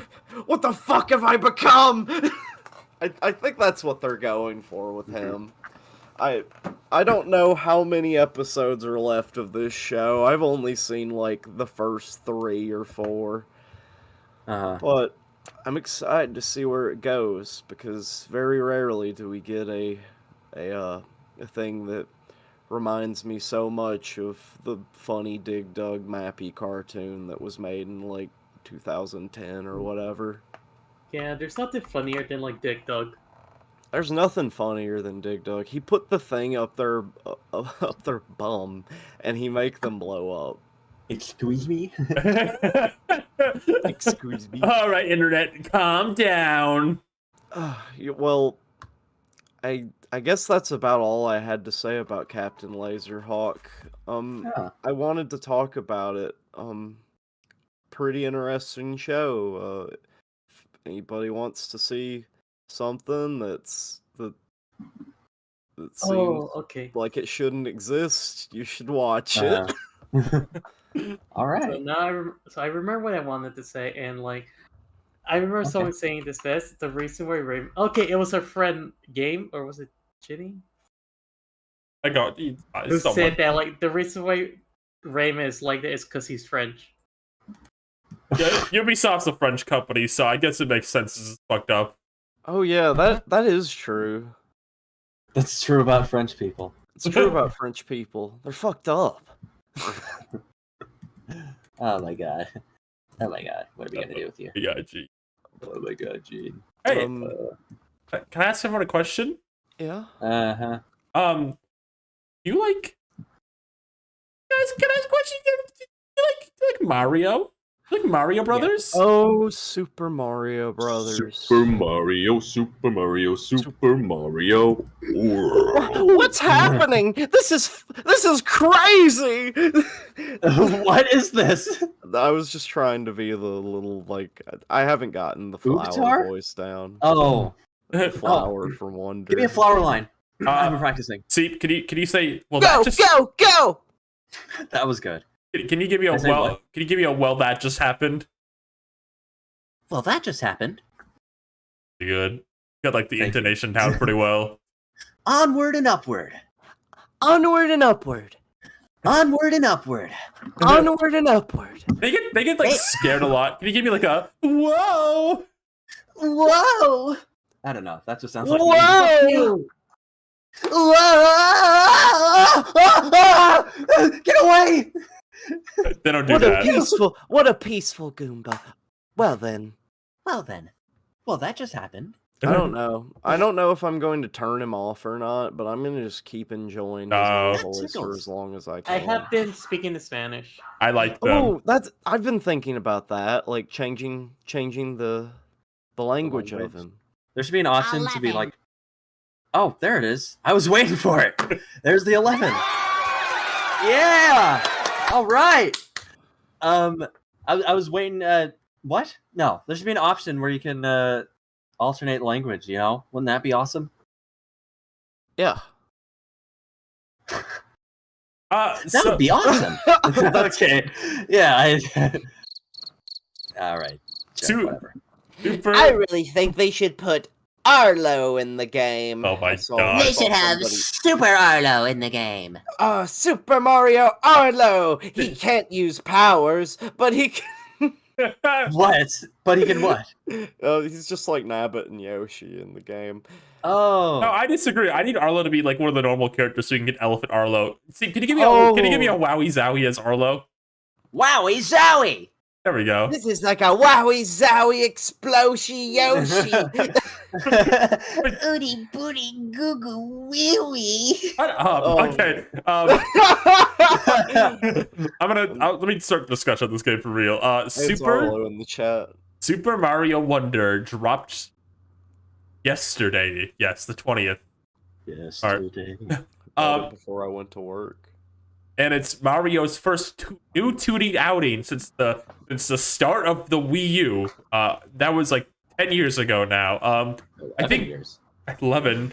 I don't think you can talk about this game without maybe talking a bit about New Super Mario Brothers first. Right. New Super Mario Brothers, I think I'm just gonna say what everyone says. It's really not a bad series, but it's a very stale, like kind of boring one. Very samey Mario series. So and that's how I would call it. And it's kind of the same thing I think Sonic. I was talking about, like, didn't feel like Mario was the guy leading the charge in terms of like 2D platformers and part like 3D. Mario really dipped in 3D with 2D platformers. Like Mario was supposed to be the 2D platforming guy, and he just didn't feel like it. He just wasn't that. He wasn't himself for a very long time. Or maybe he was too much like himself. Or maybe that was the case. The Mario mandates. Gas. I think one of the things that struck me with this one immediately right off the bat when you start it is there's like an intro thing you can play. Like there's a little intro stories beat that you can like walk around in before the story starts. Oh, that got me to. That made me like. As I was playing that, I was just grinning. I had a big fucking grin on my face. Yeah, Oh. and there's dialogue from like the caterpillar. He like says some things. There's like dialogue and like the characters talk. And I was like, oh, this is like a real video game they're making this time. Not like a one for your grandma and nobody else kind of video game. It's not just like we have these characters. We are going to show them to you until you tell us not to anymore. Like, I love the Koopalings. Don't get me fucking wrong. I think they're great. Me too. I really But- I like them as like, you know, in Mario and Luigi Superstar Saga, the Koopalings make an appearance at the very end as kind of like a boss rush. I think they are perfect for something like that in like a 2D Mario game. I know that's a very different genre, but like I think when the Koopalings are brought back, I think they should just be all the same boss fight. I think that would be fun. At once. Yeah, like fight them all at once. Okay. Yeah. I can see that because I love the Koopalings too, but it was always kind of deflating. Like the moment you see them, you're kind of like, well, I kind of know how the rest of this game is going to go. Right. Either I way. would like to see them be a lot more transformative with like the Koopalings. But Like, yeah, like wouldn't that be cool to have the Koopalings like maybe transform into some sort of monster? Like that'd be neat. And then Yeah. it turns out I play Mario Wonder, and it's like gonna give me exactly that. This game has just been like hitting it for me in all the right places. Yeah, I've only beat the first like area. this game, I'm up to World 4. I'm about to do the World 4 like castle. This game's like idea per level ratio is like kind of nuts. I think not kind of like the small, because there's a few like smaller levels they have in this game. It's like kind of fun little things. Every real level in this game, like full length one, has like a new enemy in it. I think like not like an always new one, but like a new enemy debuted for this game. Like Koopa one level, and like there's like the new enemy this level, and here's Lakiu's level. Almost every level I've gone to has shown me like a new enemy I haven't seen in the game before. Oh, but not only that, Ryan. It's not just a bunch of new enemies that we've never seen before. Like we got these like nice little like snails that they've introduced. They're kind of like this kingdom's Koopas, I guess. Yeah. I love those guys, but also like there's so many returning enemies too, and we get to see them like we get to see them doing different stuff, like the Koopas with the roller skates and like the Wiggler race with the roller skates. That was really fun. The second level of this game has goddamn like piranha plants singing. Like as soon as that happened, I was just like, this is the best 2D Mario game. There's no timer anymore, which like thank God I can actually just stand in the levels and like appreciate them, and I don't have to feel like I got to get to the end. The world map, so much to talk about. The second I got to that second level with the singing piranha plants, it's like, oh, so this is gonna be like a good video game. It's like, yeah, it's like, oh, so what you're telling me is it's different this time, Nintendo. You considered every level like how used to. Like it doesn't just feel like you made a game with Mario Maker. yeah, that's the big thing, because I wouldn't be surprised if like the average new soup game has more like levels in it than this one, but like the levels in this one feel like they were made a bit more, like if that makes sense, like there's like a bit more of an idea to them, and not just like, okay, this is the level with like the rotating wheel level where we have like a rotating platform, and that's this level. This is the level where like the background kind of goes up and down. That's it for this level, and then like they'll reuse those ideas once or twice throughout the world. It feels like every level in this game I've played so far is its own like thing. Like it'll be like designed heavily around like an enemy, and like the enemies in this game will interact with the environment a lot. Like there's an enemy later in the game, like in World 4. You see in the trailer, so this isn't a spoiler. It's like one that like pushes blocks. Like the whole level's designed around the fact that enemy can like push the blocks around, and then like you get to push the blocks around too, and it's like cool. And like there's just all the enemies that they've brought that I've been introduced to so far are just so strange and like I remember when I went into the sky, like the first little sky area, and there were like these funny clouds. Like that were angry, that were pissed off, and I don't know if I've ever seen those in a Mario game before. No funny clouds. No funny clouds, no evil like cloud. Yeah, Not a single one. Yeah, it's just I don't know. There's so many ideas. I'm so it's boring to say. I'm so used to Mario just being like for so long the boring 2D series of it. So it's so I'm still like getting back from like, oh, this is like a real one with like personality and like charm to it and like a lot of like fun, memorable things. I want to talk a bit. Weird that it's like its own standalone thing and it doesn't like just bet on you like knowing like Mario basic stuff really well. Okay, so people, I've been asked this like in 4 chats this time. I've seen the Pibby Bluey Ohio thing. What do you want us to do? Say it? Pibby Bluey Ohio, Bowser Fart, Puppino, Chungus Mungus Jumbo Josh, Skibbity Toilet, and Ghetto Smosh. Okay. Is that what you wanted? I was asked for like I think 6 I'm right. I times. think people want me to do it. Is You that do like it? We didn't start the fire, but like Baby Bluey, Ohio, Bowser farts, Peppino, Chungus, Mogus, Jumbo Josh, Lippity Toilet, Ghetto Smosh. Okay, did you Okay. get what you wanted? Okay, so like, if anyone could figure out where I left my tab mate, I'll sing it. Oh, Rosa will sing it too. Gert, what will have to happen for you to sing it? If you find my tab mate. well, I would have to probably have it. Oh, is this no, I would have to see it written in front of me. Yeah. You want Seep to sing it in his flower voice. Seep, could you do that real quick? You mind? Dance, dance. They don't sing. I'm singing. That would just sound like me singing it. Oh Pibby. my! It seems that I'm singing. All right, here goes nothing. Pibby, Bluey, Ohio, Bowser farts, Peppino, Chungus, Mogus, Jumbo Josh, Skibbity Toilet, Ghetto Smosh. All right. All right, there we go. I want to talk about the power-ups in this game a bit real quick because I've talked about this before, and then I got my hands on them. I can confirm. I think this is probably the best set of power-ups in a 2D Mario ever. I feel like Kirby power-ups. Right. Yeah, so every power-up in this game feels like you can really interact with the environment and things around it. I think the elephant is like great. It's got like the water thing you can do. It can push things pretty hard. It's got like the trunk. It's like heavier, so it can like interact in the world like that. I can be Daisy as an elephant. It could be Daisy as an elephant. The drill power can interact in the environment in a lot of ways because you can drill, obviously. The bubble can like you can. Drill. I've already seen crazy things with the bubble, like people have been doing like speedrun stuff with it. I think this is undeniably the best set of Mario power-ups ever, and I don't think it's a competition. I don't think anything ever comes close. Mario 3 would come close if like half the power-ups in that game were only in one level. Yeah, if they like showed up. Yeah. Like, maybe if you got to use the Hammer Bro power more than twice. Maybe things would be different, but I think this one is definitely the best. And I there's not one in this game I think is a loser at all. You know what would make this game the perfect game for me? Yeah?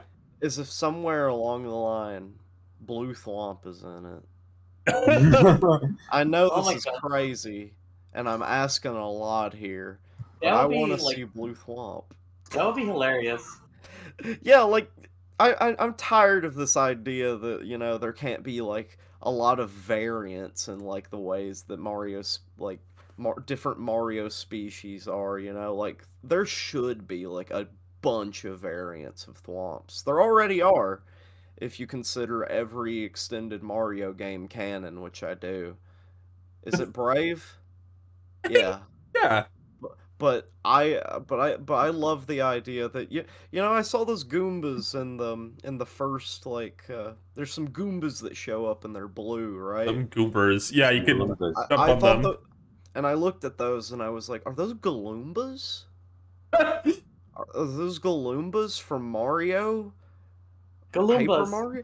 Oh yeah, I had some news. Yeah. You did? and we don't have to talk about this for a really long time, but I feel like we're going to if I say it Is it out the loud. Toadsworth thing? It's the Toadsworth. No, okay, Oh, say that okay. for no. Put that to the side. No, we're not doing this. I want to talk about enemy design and animation. Just kind of visual presentation in general. I think to me, this is undebatably. People are putting me in a circus. I think this is undebatably the best looking, like, all these characters have ever looked.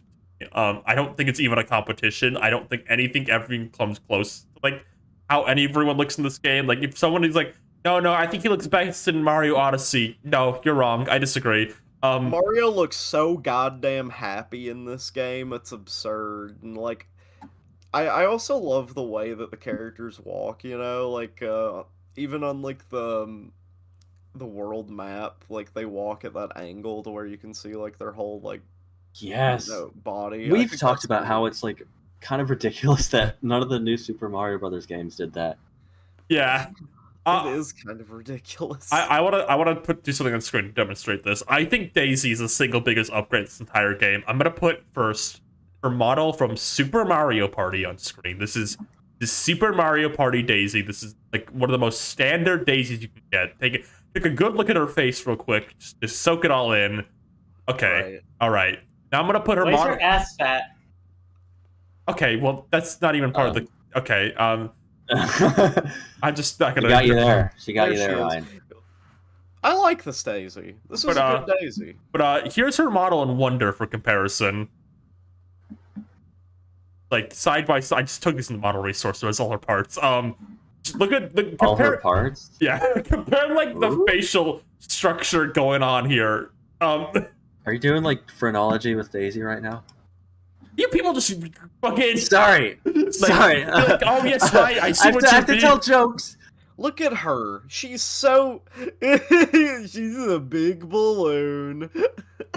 But you see what I mean, though? Like the facial structure in this one is like a lot more like appealing looking and like looks more alive, like what just even in a T pose. She doesn't look like a goddamn, like, doll. She looks like she like, look at all those little the animations in this game. Yeah, I love right? those Like, Leica yeah. like face plates that they swap out during the Coraline production. yeah, they're exactly like that. See, I think about that so often. Like, You do. I always think about how, like, surprised I was to see how big she was, like that puppet. She's like huge. But everyone in this game, I think, looks the best they've ever had. I love the thing the enemies do. They don't feel like they're just guys walking around in this one with like no acknowledgement for anything else. They feel fear when Mario comes. They feel like you see them react to you coming, and I think that's like really cool. When they attack you, I think the Goombas they like bite you. Yeah, every enemy in this game, if they hit you, they'll do like a kind of a short like little animation where they like cheer. The tropical by... freeze soul. It's the tropical freeze soul. Yeah, tropical freeze did this too. And if you're certain enemies like Goombas, if you stop another enemy near them, they'll like get scared of you. Oh my god. Yeah, they feel horrible. I feel bad for them. You know, like how there's like Mario works in like blocks, right? Like there's like one. If the Goomba falls in a place where like it can't move at all, like there's just like it's like in a one block place, it'll just sit down and look upset. Really? Yeah. Yeah, I'll pull out a Game Boy and it starts reviewing games. For the rest of my life. I'm gonna say Pretty this sad. now. Mario Wonder is the best 2D Mario game since Super Mario Brothers 2. That far? Oh, You're the first person I heard say that. Yep, that far. Specifically the one for the Game Boy Advance where Birdo goes, "This is as far as you go." Okay, that's a bit That worse. was really good. I love. Remember this. People are insane. Ryan, we're busy. We're a little busy right now, Ryan. Hey there, have some bomb. I'm going to eat you. Is that what the snake guy says? I don't know. I just made that one up. I'm going to pull your head off, and you're going to die for real in the world of dreams, Mario. Choose your character. Play Super Mario Brothers 2. We're putting it on every Game Boy Mario game. My crotch itches. Or, sorry, Super Mario Bros. What's the one with the Super Mario crabs? Advance, Super Mario Brothers 2. What is this bit you're doing? We're just My doing crotch What are you itches. talking about? I wanted to talk about how when you get near the Koopas in this game, they get so angry at you, and it's really funny. Oh yeah. Oh yeah, they they don't get look pissed. very scary. One of the things I think is funny, just on that note about Koopas, I don't think I saw a single green Koopa in this game until like the middle of World 2. Yeah, same. The green race is dying. I'm sorry. That was not funny. What?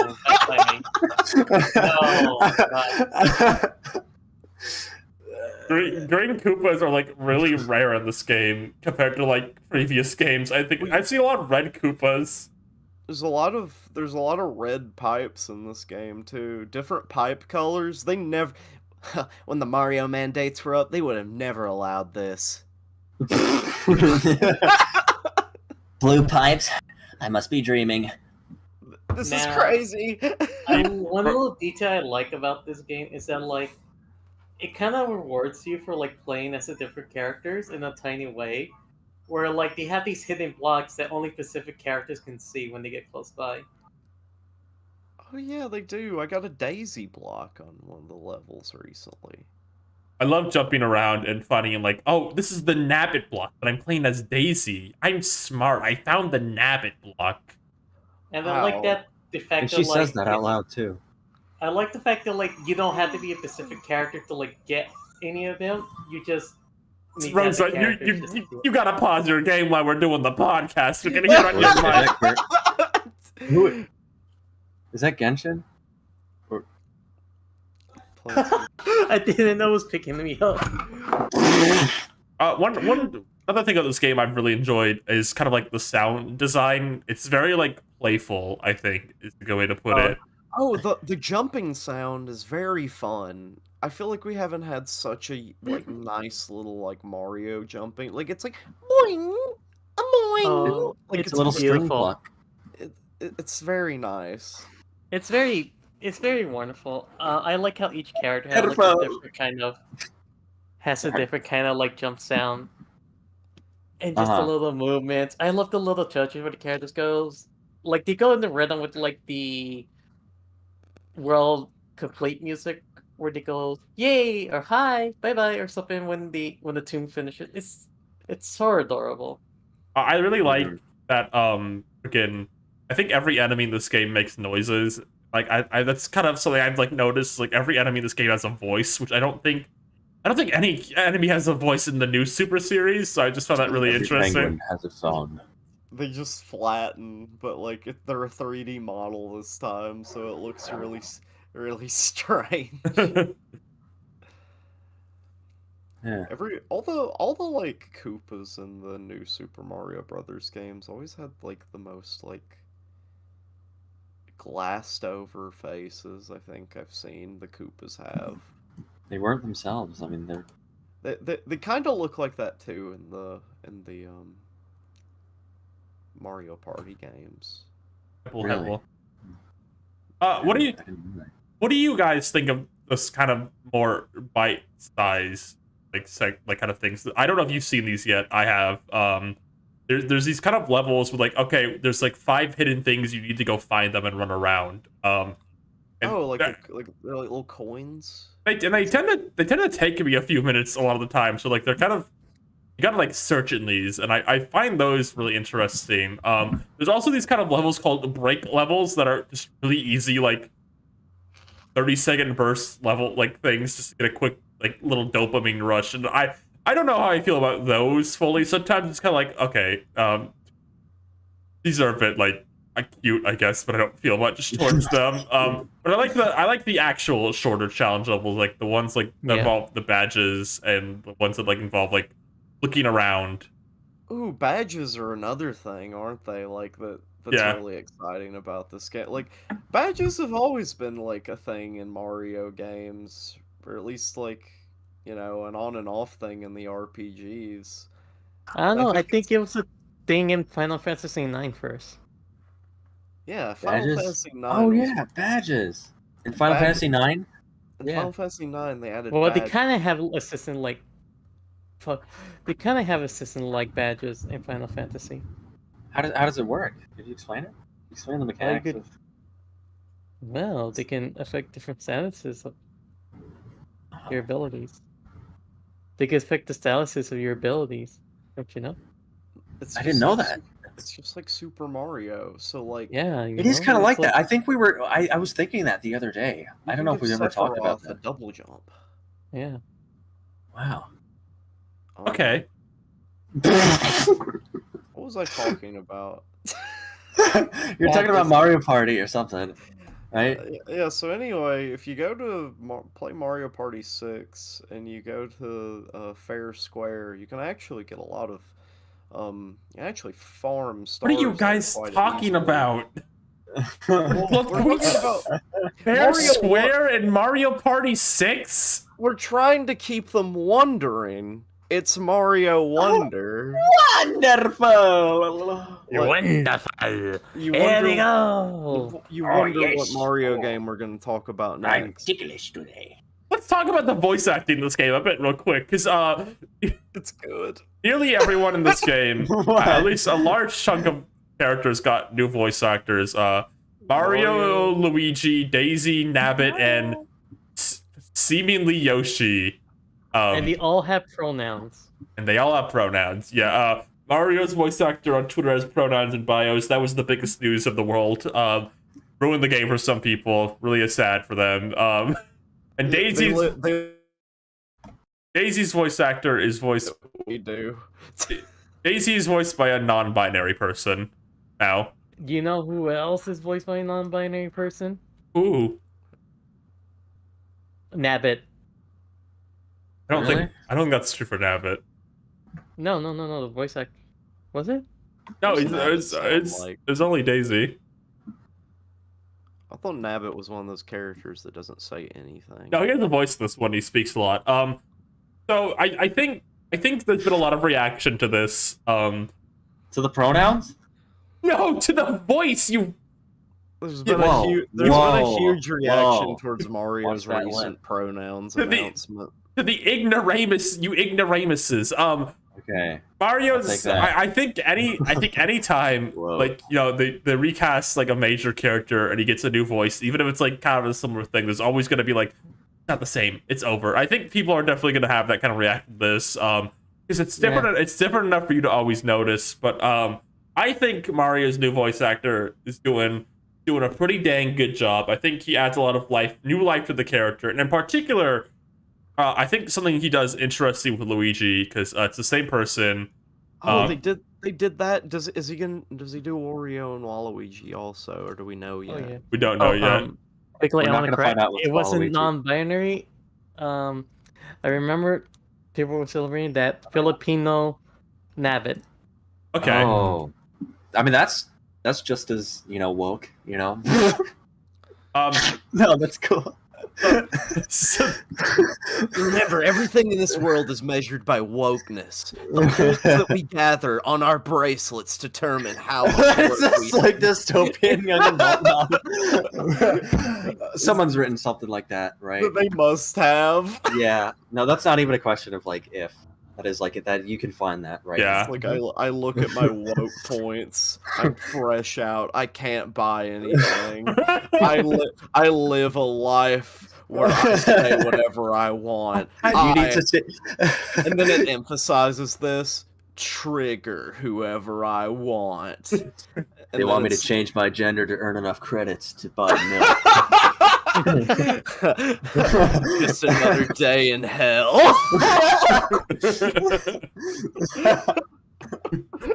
I became gender fluid today just for a few more woke points.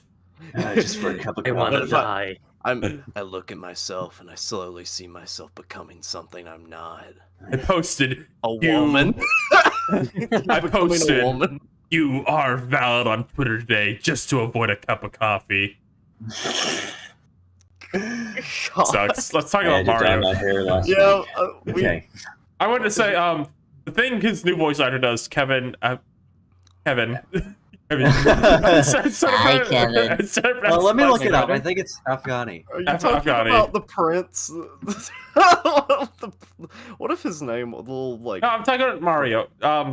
Luigi, he does kind of a unique thing with Luigi's voice. He kind of pitches it up a bit. It kind of sounds a bit more like when Charles first started doing Luigi's voice. Like Luigi, like Luigi's Mansion, Luigi. yeah, he was kind of higher pitched back in the day, and he became a bit like deeper and nasalier over time. But this sounds a bit more like older Luigi, like from back in the day. And I kind of enjoy that take on it because it makes him sound a bit more like a kind of the younger brother of the two. I think it kind of has a little bit of a younger brother energy. Do you Some think they'll YB, ever you bring know? back Luigi's like white and red striped socks? You know, now that Are we gonna go down this again? Like, Was this something that y'all have visited before? no. I'm just thinking of the Toadsworth discussion we had the other day. Like, now that the Well, soul. I guess I have been a little bit like, you think that you remember this? You think they'll like? You think they'll bring back my favorite? I miss Toadsworth so much. He was my favorite Mario Party host. I need to ask, Pat, if you've seen the hit show Azumanga Daioh, if you've seen the hit show Azumanga Daioh's dub specifically, I need to ask anyone's opinion on this. Does Zell Fernandez Daisy, does it not sound like exactly like Tomo from Azumanga Daioh's dub at times? Like almost exactly. leave a comment below. Because it does. It sounds there are times to me where she'll do like a scream or an oh yeah, and it sounds exactly like freaking Tomo from the Azumanga Daioh dub. It's almost the same. Yeah, I seen the dub. That definitely sounds like she like torments like an 11-year-old. Awesome manga die ho. Whoa! Cut the show. Cut the show. We need like a button that like turns the show off. Shit, I gotta press a button. I got it. Wrong one. All right, that's what I said. Everybody forget what other thing I said before. But on that note, on that note of voices, Yoshi actually is interesting because we don't know what his voice actor is. We don't know.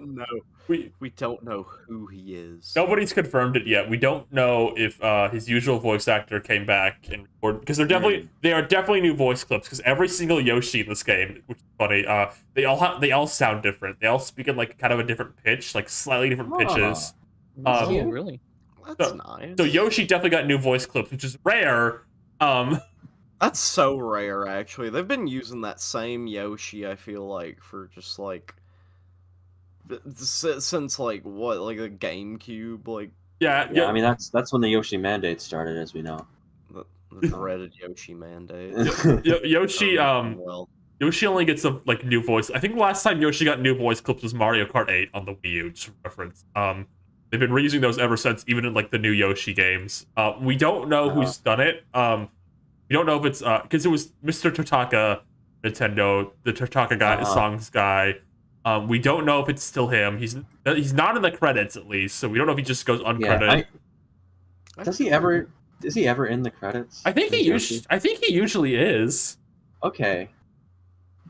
You know, I feel like I'm in like the post feelings of like a world where like Charles Martinet isn't voicing Mario anymore, because I wanted to be the next Mario. Can you give me a Mario right now? Yeah. Did you audition? Like, okay, here. Won't be long. This is Mario from Super Mario Sunshine getting hurt really badly. Okay, chat, just be ready for this. Yeah.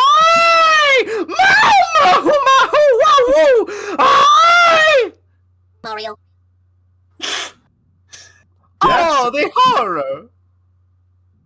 I Alright. think my Mario is Oh, perfect. say I'm glitching. I'm turning into a glitch monster. I'm glitching out. Can you say that? Oh, Ralph, I'm a glitch. You have to kill me, Ralph. That's Mario. You know what you sound like? Mario. You know what you sound like right now? If you see that video, there's like the guy in the Mario costume and he goes up to like the door camera. He's like, hello? Anyone home? Hello? No. Hello, let me in. Oh, do you have any little toadies? Oh, Is he fuck. Swedish? Can you let me in? Can you let me in? I'm a Mario. I'm a Swedish plumber. Super Mario. I'm a Super Yeah. Mario. I guess so with the Oh. reveal. Okay. I am Are Yoshi. you coming out? You're Yoshi? Yoshi? Can you give me a Yoshi am. right now? Can you give me Yeah. What are your pronouns, Yoshi? Yeah. What are your pronouns? Yoshi. They, she. You know. a... Yeah. They made that joke like when we were like Wait, hold on, wait. hanging out in New York. What? Wait, Ryan. What is it? I just processed how funny that joke was. Yeah. Yeah. Rose is saying how I told that to her when we were in New York together. Cause yeah, she said she wanted to use it. So Yeah. there. That's a really good joke to like What a- hit us with right now. Like Yeah, she was holding on to that. That was months ago. I we had need that I problem. need to talk about this game a jokes bit like more. that are the best. Okay, Ryan. All right, fine. Okay, I you gotta can eat talk it about it, Ryan. too. Okay, sure. Let's let Ryan talk about it. You're acting like I'm a criminal for when I talk about the new Mario game. God. Go ahead. No, Let's all hear the classic. Okay, sorry. Please go. Okay.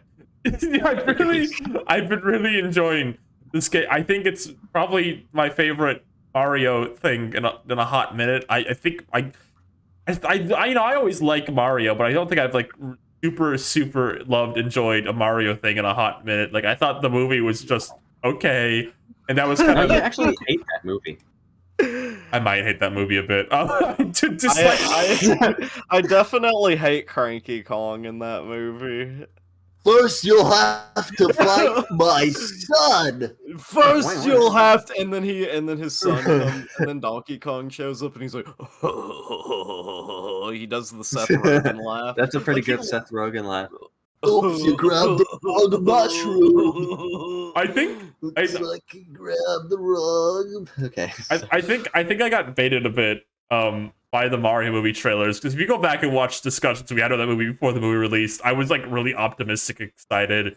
I think I got baited a bit that it was going to be more interesting than it actually was, because it absolutely was not interesting. It was very basic and safe. The thing is, it was very interesting to look at, but nothing about the story and characters, except for maybe, you know, like some of the stuff in the beginning with the big Mario family. I thought that was kind of fun.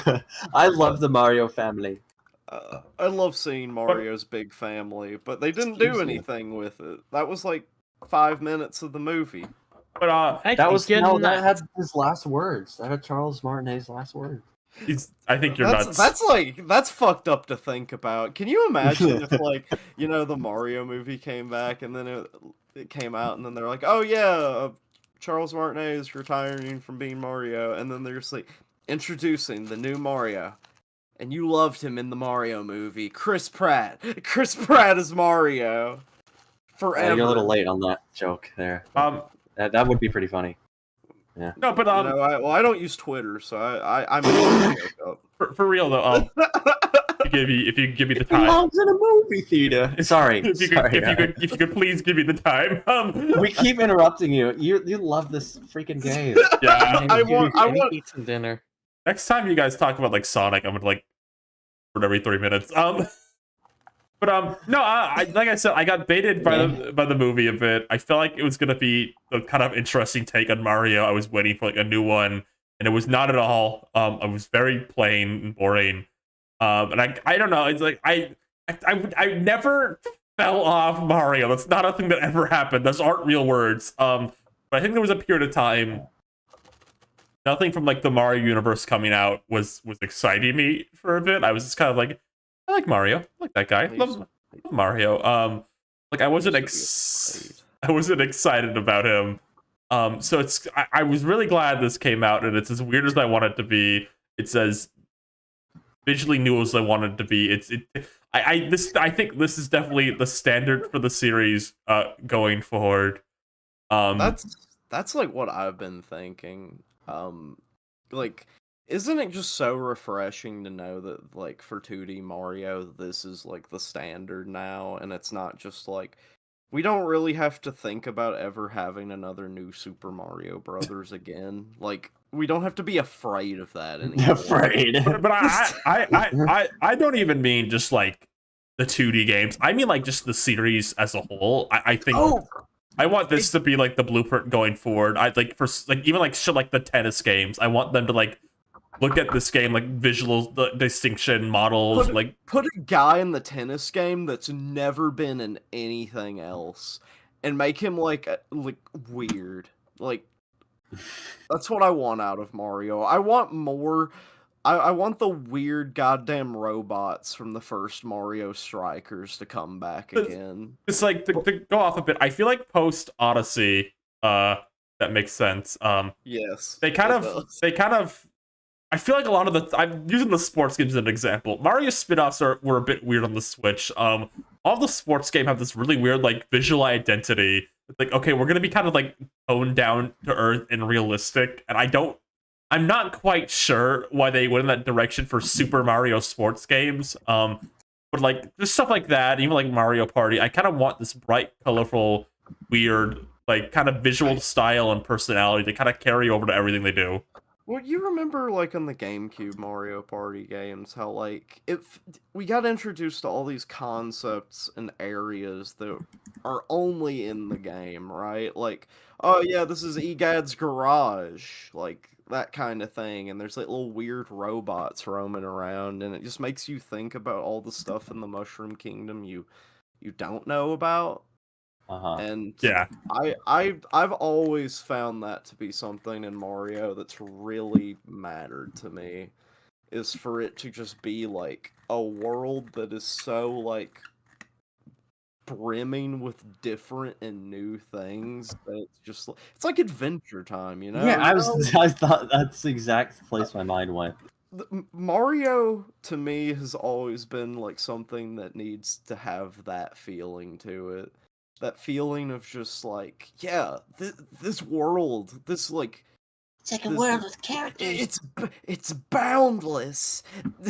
You know, like, we go into space, and there's like all these weird, like, planets and stuff. Like, I remember from Mario Galaxy, there being like a little section of the toy galaxy that was just like sweets. It was like floating like ice cream cones and stuff. And I remember thinking that was so like, you know, like, whoa, this like is just like a little localized area in this like bigger picture, you know, like toy galaxy, but it's like it's like a biome. I don't know. I like how Mario Wonder makes me think about stuff like that again. Like, I giggled while I was playing it, and I haven't done that playing a Mario game in a bit. Yeah, I want this to be like the basis for just like the series identity going forward. I know it's too late; they already built the theme park based on previous like Mario brand identity, but everything else, when they make the next Smash stage, it's got to look like this. I don't know. Yeah, definitely. Toadsworth had to die for our sins. So we need to make sure that, like, we need to make sure things are right. Toadsworth acted for the greater good. Let's make sure sacrifice wasn't for nothing. I'm gonna have to tell you the truth. He didn't die for our sins. He died for good cunt from Kamek. You think Kamek killed him? Well, no, Cam didn't. No, I mean, I can't believe this. If the cunt was that good.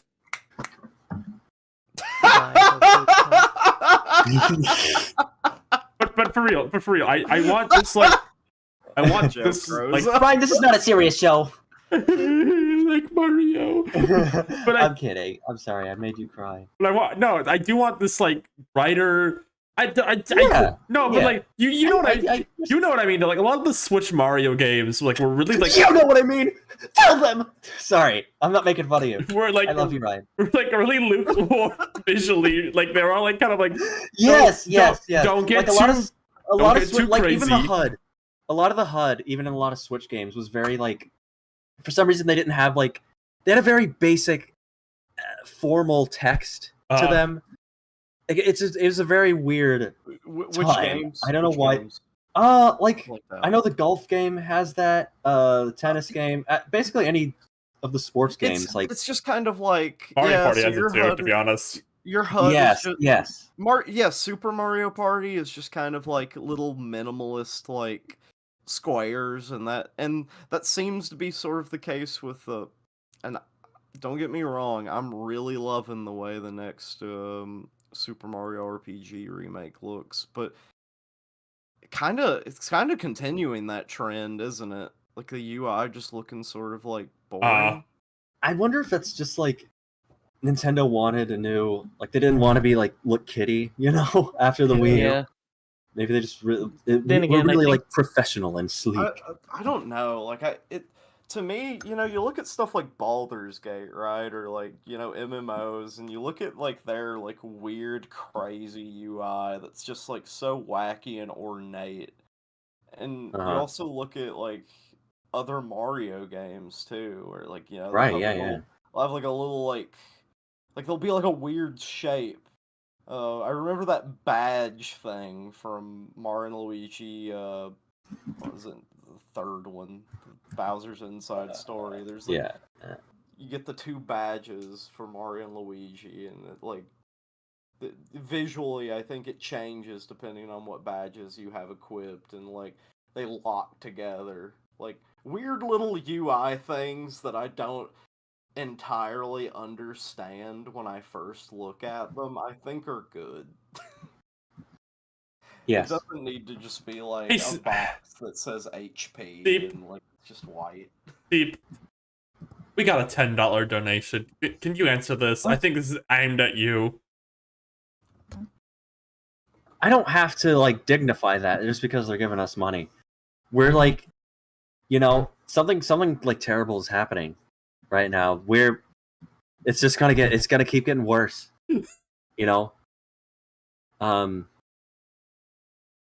No, Bowser never does anything like that ever. He only does that in the movie.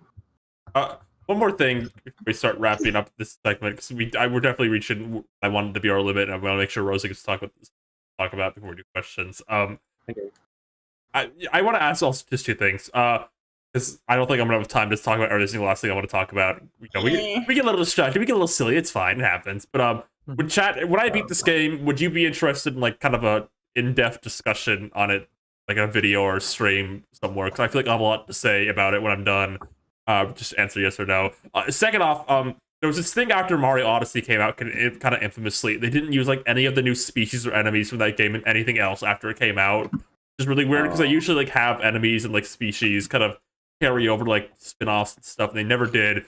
If they do that with this game, I'm gonna do unspeakable things. If the Hoppy Cats and Hoppos don't show up like in Mario Tennis in the background, I'm gonna go to Nintendo Studio and steal that end again.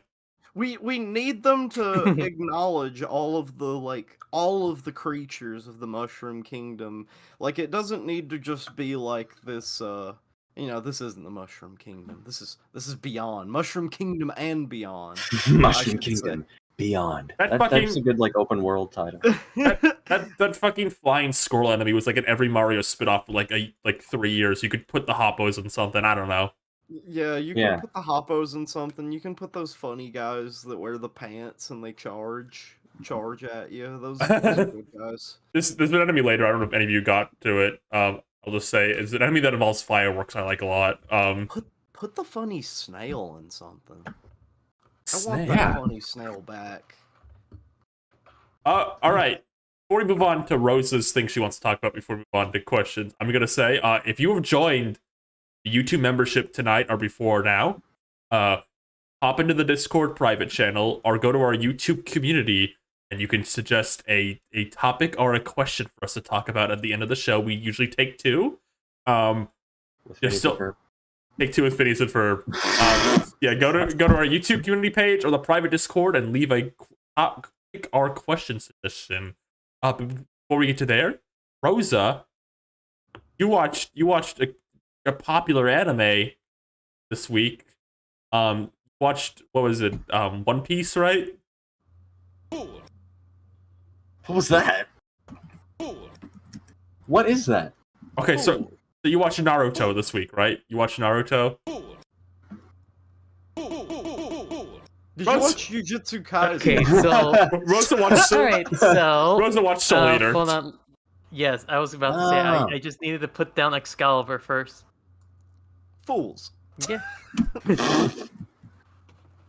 So recently I decided to watch Soul.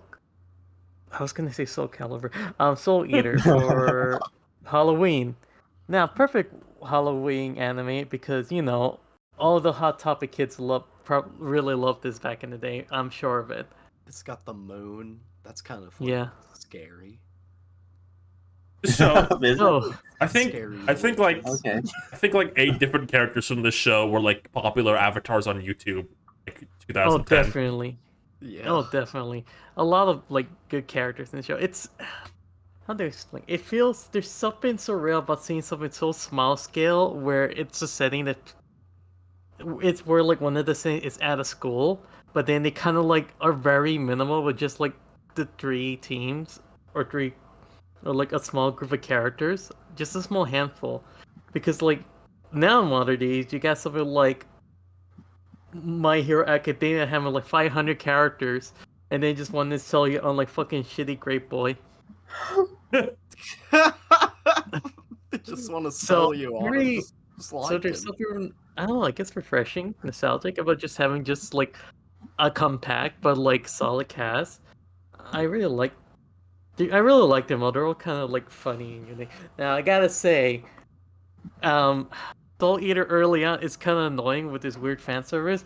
I think Blair should be on the watch list. To be on Stewie Griffin's little list from Family Guy. No, What? no, like a neighborhood watch list is like keep away from this boy. Okay. Cause, yeah, like she could be sexy, but she doesn't need to be trying to like attract any teen. So, I agree. yeah, okay, so I agree. That's wrong. That's so, no good. but on top of that, the cast of characters are pretty great. It's been you get the first main 2 who are, well, I wouldn't say they're the main 2. Main 6. There's like a main group. Okay. So there's Maka and Soul Eater. They're a team that works together. So like basically the mechanics of the show is that like one is a Meister who handles the weapons, and the weapons are like their partners who they team up with, and their goal is to collect 99 souls and 1 witch souls. Yeah, I want to say just real quick, I was genuinely surprised when I found out they actually ate souls on the show. I just thought it was like a cool name. No, You're the weapon, technically right? it's the name of a character too. Yeah. But yeah, no. It's like the weapons have to eat the souls, and Yeah, they're- that 'cause way they're- they Souls get become one eaten of is the point. Like that Scooby-Doo Yeah. movie. and the Grim Reaper's there, and he's a funny guy. Oh yeah, he's hilarious. He's very funny. He has like such a funny voice and funny mask, and they kind of just they explain it by saying, "Oh yeah, he was terrifying kids, so he has to change the way he looks and speaks." Because like back in the day, he used to be like fucking scary. Like there was a part I remember. I watched Soul Eater like back when I was in high school. Yeah. But I remember, so it was Oh, like Lou the English mentioned dub. And I remember a part being just like, "Where are you, witch?" Like he's like chasing a witch down to kill her. Yeah. Yeah. Oh. So like their main goal was to get like 99 souls, and then just so they could upgrade soul. But like that was just the early motivation. Things started escalating because a witch infiltrated their school, and now they gotta deal with like bigger issues. So they stopped like eating souls for a bit because there's something worse eating the souls. Right. Yeah. But yeah, so we have like a core cast of characters. Maka, and Soul, of course, the iconic duo.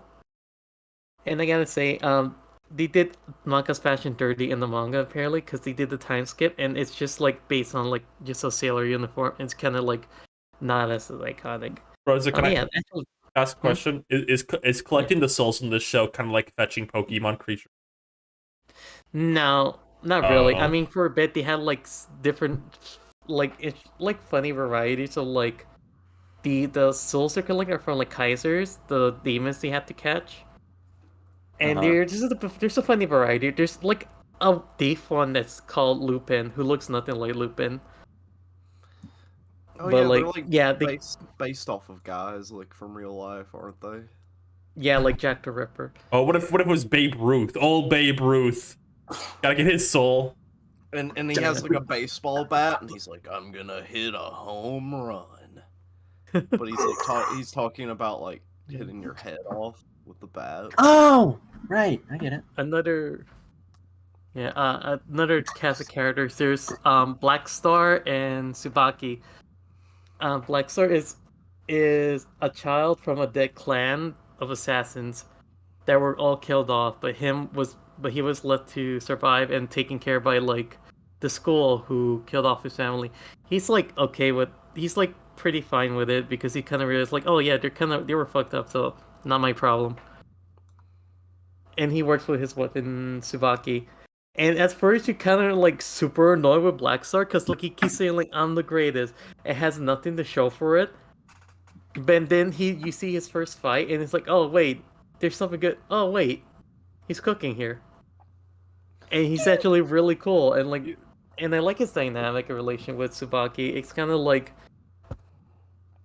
I could say they're like kind of like in the sibling kind of way because they're like two people who lost like one like born with like a dead family and the other one who lost a family member. So it's like it's very sweet and like you kind of appreciate how like Blacks are developed over time and how him and Tsubaki like become more like in sync. Like it's And not then just. Sorry, I was No, just go gonna on. say, it's not just like him just being like, "I'm Black Star, I'm the fucking best." Like he actually like him and Tsubaki, like he's not as reckless and he takes her feelings and stuff into account, like that kind of. Yeah, thing. he's like he respects her feelings a lot and cares for it. Can I ask a question?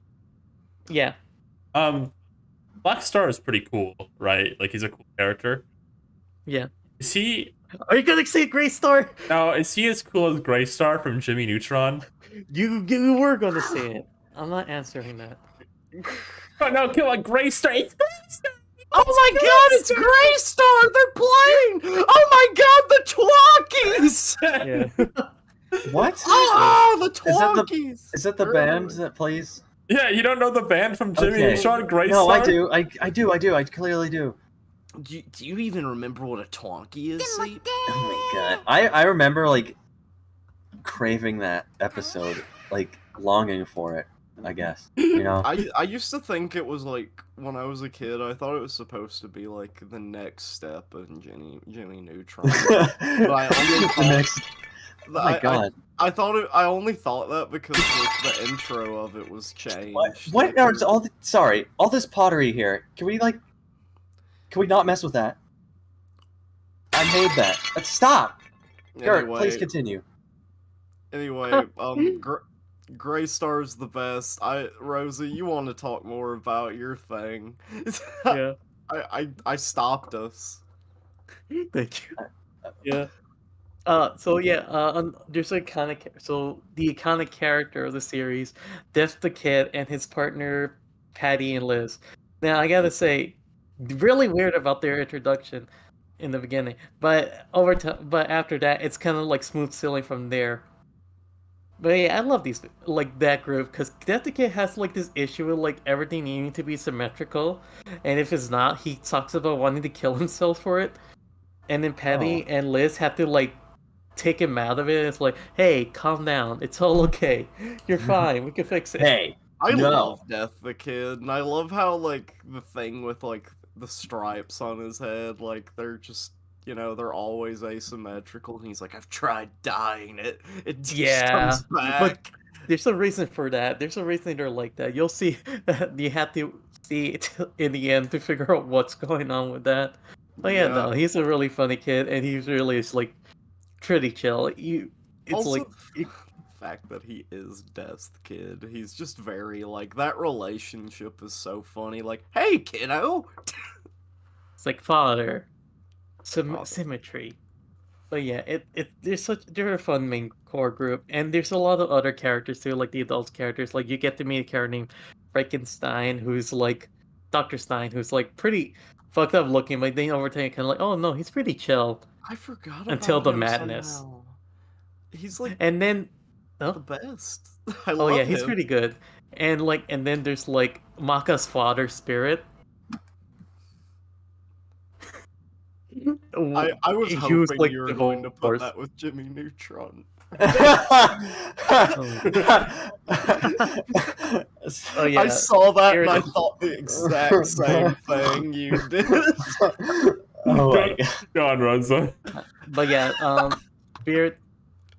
So yeah, Maka's dad, divorced, fucking whore, and what was that about with him and Stein at the end? Are you But gonna other talk than that- about? You're talking about this where everyone was like, I'm not sure when you pitched it. The thing about the character's dad like being a little fruity, but he's like also one of his main traits is going to like maid cafes. He goes What? to cabarets, but he is a no. Listen, if you told me he was bisexual, and he wasn't ready to admit it, I get that. He's bisexual. Oh, Well, here's the I'm thing. There's something going on bisexual, between homie. him and Stein. That's all I'm gonna say. The end of series in the way it's like, why the hell do you do that? Why the hell do you do that? You just admitted that they're also fruits. So, but other than that, and then we get like wonderful character of all time, Kronos. Their relation with Maka is very sweet, and love the fact that like Maka is always looking out for Krona and doing her best to like make sure they're all right. Oh, Krona is such a good character. Yeah, like I a love lot. them. I love their like arc and what they go through. Mm-hmm. Also, like, Yeah. as much of a bitch as she is, as awful as she is, as bad as the lady is, God, I like Medusa so much. Oh yeah, she's a real bad bitch. She's a bad bitch, and also she's just like, she's mean. I like her. Yeah. You know, she's mean. I like her. Yeah. And now something I really want to talk about is like how this show looks stylistically.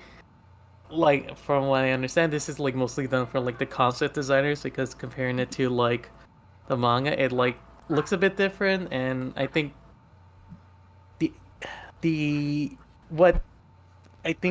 I feel like from what I've seen, the anime eclipsed a lot of like Soul Eater's media compared to like something like with especially with like compared to something like Soul Eater not, which looks just like I don't know, K-On! And all that because like what's like defines Soul Eater is that like Hot Topic grunge kind of aesthetic, especially with like their noses, the way their eye looks. It's like it's just stylistic. It's just like stands out, and it Who animated makes sense. Soul Eater?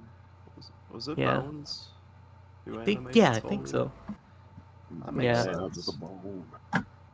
Like They're the really- characters are like so iconic to look at. Soul's early outfit is like the best. I can't believe they changed it later on. But like honestly, like the fashion there is like peak. It also I- just has like a really good like I love the angles that Soul Eater has like with its Yeah. animation, you know, like when they're like whipping out like their blade, like the scythe Yeah. and stuff, and it's like, you know, it's very dynamic whenever it like does And the its characters just have like amazing silhouettes because just like looking at the way they're designed and like their block shoes, how everything just sticks out. It's action. great. I love their big fucking Kingdom Hearts shoes. That's like Yeah. that's one of my favorite things about Maka's design. It's that Oh, and like absolutely. the long coat. Yeah, it's so iconic, and I think it worked, especially with like the way her outfit looks, because like, she gets a different Somebody- outfit in her time skip in the manga, and look comparing the two, it just doesn't stack up. It's like Or is it just a quick? Just like we need like 2 more minutes before we start need to like get into questions. So, you but know? yeah, I gotta say it's a really good time, and I could see why the anime is like probably like the only thing you could get the best out of Soul Eater from, for its art style, the look, and like what made it so iconic back in the day.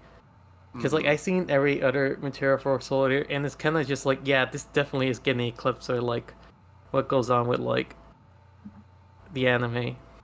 Even I hear the manga is kind of just like comparatively to the anime, it's like it sort of falls short.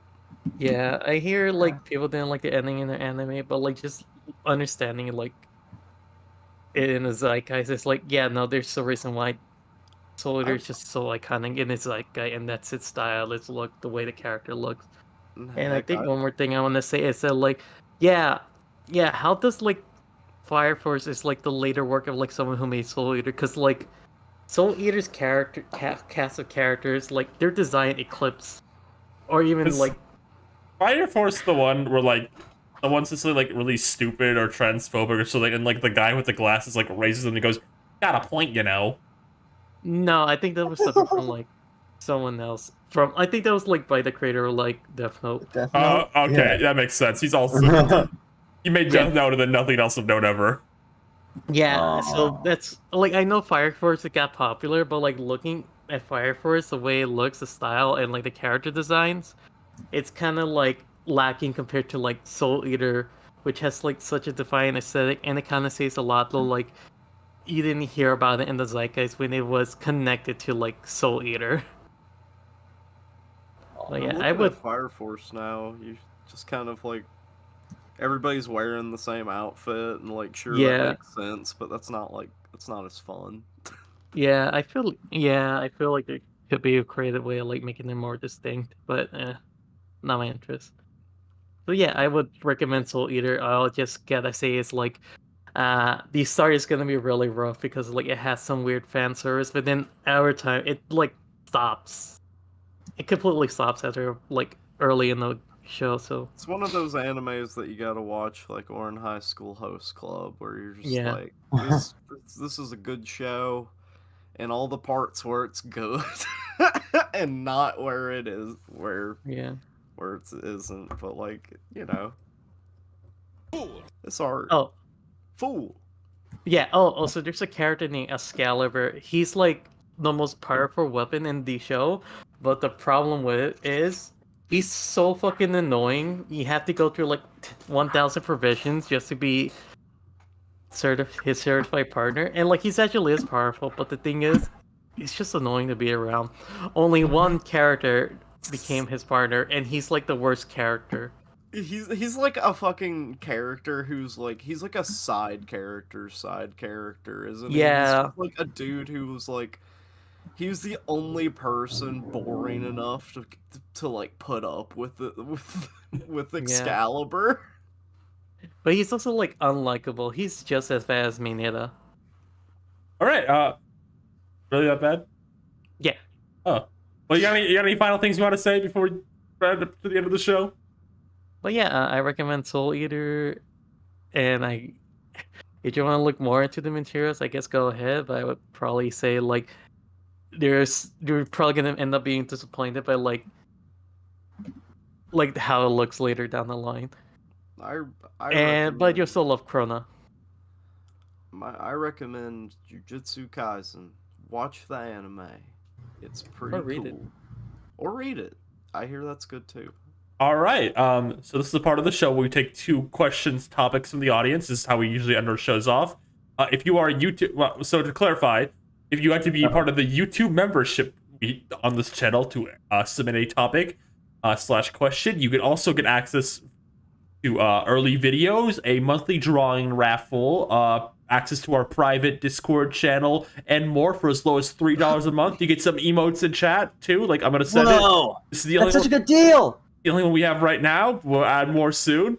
We'll definitely add more soon, like we said last week. Whoa, that's a good deal. Look at that emote. It's kind of cringe. But yeah, you get all that for $3. You get to submit a topic / question, and it helps us out. All right. All right, so let's take our Let's take our first one from the Discord. This is from All right, I'm ready for our first question. from Olivia Time Payment from episode. Favorite sandwich? Favorite Chopped cheese. Chopped cheese. Chopped cheese? Or- Like you cut up cheese and then put it. I actually like that. Is that what that is? That's probably not what that is. I am like frozen by choices right now because See- there's so Oh, many man. good sandwiches. Like I haven't had a Reuben in a long time, but that's like my knee jerk like thing that I want to say. Oh, But then on again, rye bread. I mean, yeah, Sorry. but pumpernickel rye, actually, the one with the swirl. That's what Oh. you really gotta get. That's so good. It's so good. Like this, like this little like. What is that? It's like from an Adventure Time episode. It's just like, it's so good. It's like What, the food chain episode? It was like it was in the fucking food chain episode. So- Giles says that it's so good. See, I have to ask, did you think a chopped cheese was like just like hey, can I get a chopped cheese? And like the chef guy like with And then like they just chop up a bunch of cheese. no, I gotta describe the scenario here. He's got like the tank Okay. top on. He's like a little sweaty. He's like, yeah, I'll give you the chopped cheese. One chopped cheese in the back, Joey. And then Joey from the back takes out the Kraft singles and he just starts chopping them. And then he puts them in bread and melts them and hands them to the customer. Is that what you thought it was? Have y'all ever had a Monte Cristo? A little Just bit. remembered those. Monte Cristo? Yeah, Monte Like, Cristo. oh, it's like wow. It's like a ham Swiss. Ham and cheese. It's like a ham and Swiss cheese sandwich that's been like deep fried. I don't know if it's always deep fried, but like it has like a sweet batter on it, and you dip it in like raspberry jam. It's very good. I've only had the Monte Cristo from the chain restaurant Cheddar's, so that's my only impression. Cheddar's. But I like Cheddar's as Monte Cristo. Oh. What about- Chopped cheddar cheese. What about you, Seep? What kind of sandwich do you like? I just watched the Simpsons episode where Homer he asks the monkey's paw for a sandwich. He's like, turkey's a little dry, and then he screams. The turkey's a little dry. I kind of like. There's this thing where you like cut up a bunch of cheese and you put it on bread. You know, that's pretty cool. You chop the cheese and you put it on bread. No. Oh, so you gotta get this guy a chopped cheese. Yeah, I should have gotten one when you did it. I have to wait next year to do it. It looks My a little favorite- bit like a Philly cheesesteak. My favorite sandwich is a hot dog. Yeah, picking up I love this short on time, sorry. I do like a good hot dog. I do like a good ballpark frank every once. No, in a you're all while. supposed to get angry and say that it's not a sandwich. It's not a sandwich. I'm just not indulging. I'm just not indulging you anymore. I don't care. You could start waving your arms around, going, "Oh, I'm like, I don't care. I don't Oh, care. Might as well freaking be a favorite sandwich. sandwich. I'm sorry, I don't have one. Okay, let me That's think. true. Let me think for 5 seconds. Real cheese. I don't know. Do you like an Grilled ice cheese. cube and light bread sandwich? That's my favorite sandwich. No. Next question. Yeah, next question. I need to get out. I didn't answer. Let me answer real quick. Okay, Jeez. jeez. Yeah, I was sorry. gonna say, I'm an autistic white girl. Uh-oh. So sometimes my food palette is very limited. For And years, that's okay. What wets your whistle, friend? so for years, I didn't eat much sandwich besides just turkey and cheese. But now that I'm an adult and I've been willing to try more things, I like meatball sub. That's the sandwich I like. That's Meatball actually- sub. Meatball Oh, sub. S tier. Oh, S tier food. S tier Oh. food. Oh my Okay, god. So, like, Oh. you make your own meatball subs. I need to make my own meatball subs, but like meatball sub night. Imagine Yeah, how come many on. different meals you could get out of that if you just like bought a pack of hamburger meat and make like how many meatballs you even put on a sub? Like Let's buy a pack 4 of or hamburger 5? meat and see what happens. Let's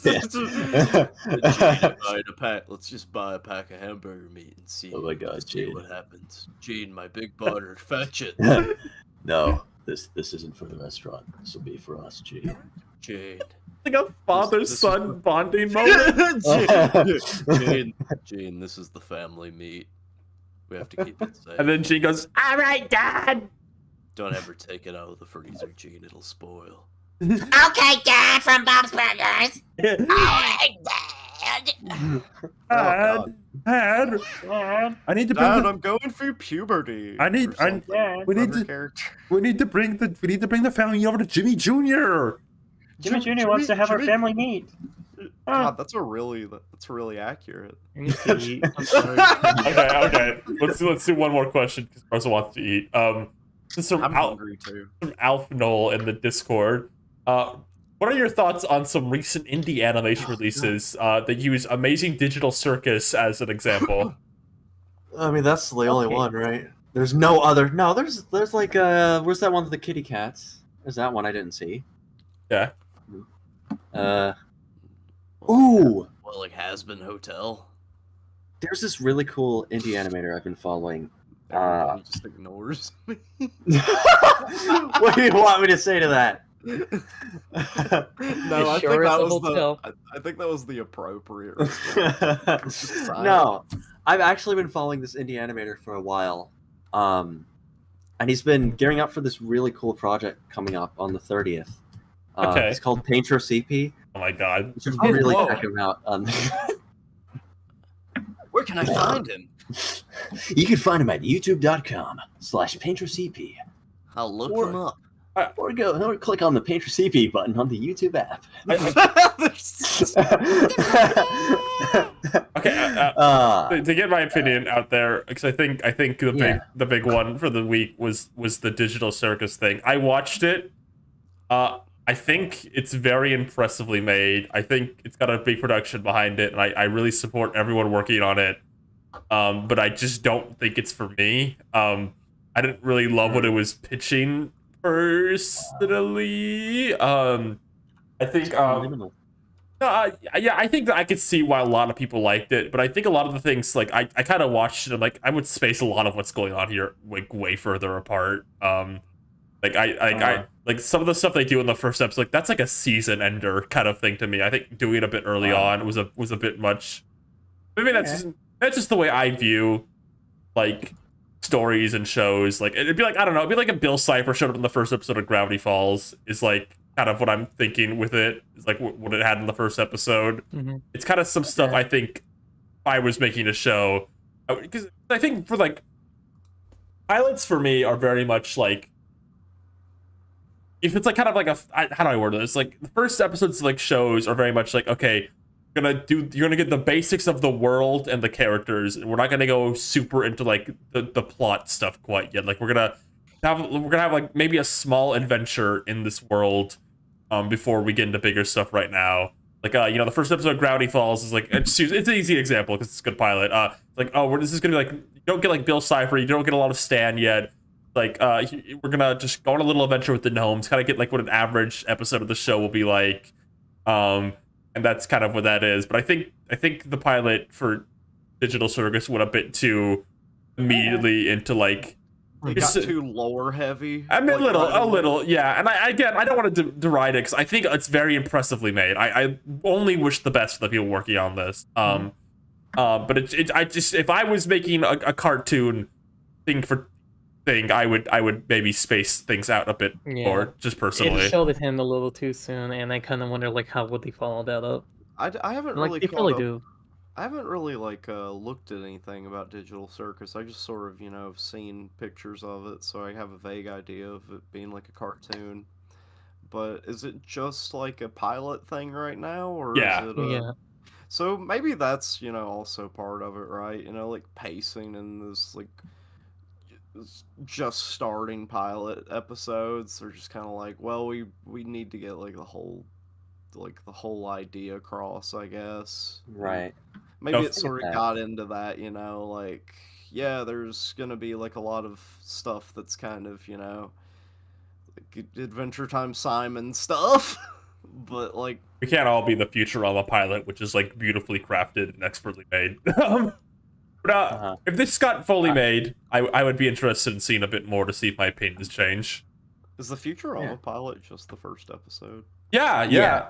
That's that actually really cool. I think it's one of the best pilots ever made. Like immediately, like just everything Wiener. everything I see Wiener. All right, like everything you didn't know about that show, its characters, its world, what like an average kind of adventure will be like in that first episode. It's beautifully made. That's like the pilot I think about. Yeah. Yeah. I liked it. I like its. I think it has very strong like the digital circus we're talking about. I really like its like animation, its whole like style. I think that's pretty fun. It's a lot of it's led by Kevin Temer, who was on our show like a year ago. We know him. Yeah. Yeah. And yeah, I really like talked his about God. animation. We did. I guess I don't remember that. That's all I have to say. Y'all have a very rich history. I was probably into the style more than like I don't know, some of like the horror elements it does, but I guess it didn't like bother me or anything. I just liked how it looked enough. Yeah, no, the animation's really good. Like just like clear. Again, any negatives I have, and it's still a very impressive production. And just real quick, because we've reached the 3-hour mark, which is a bit above what I usually want to go for. Just question also asked about this. God. Yes, I've watched Sparkle on Raven. Me and Rosa have watched all of it. I think Steve watched the first one. Very fun. It's very cute. I giggle a lot at it. I like the music they have in the show. I like the voice acting a lot. Good. I respect the spirit it going for like referencing like fanimes and all that came before it, which I love. Also, I think I like Chupa. Chupa? Because yeah.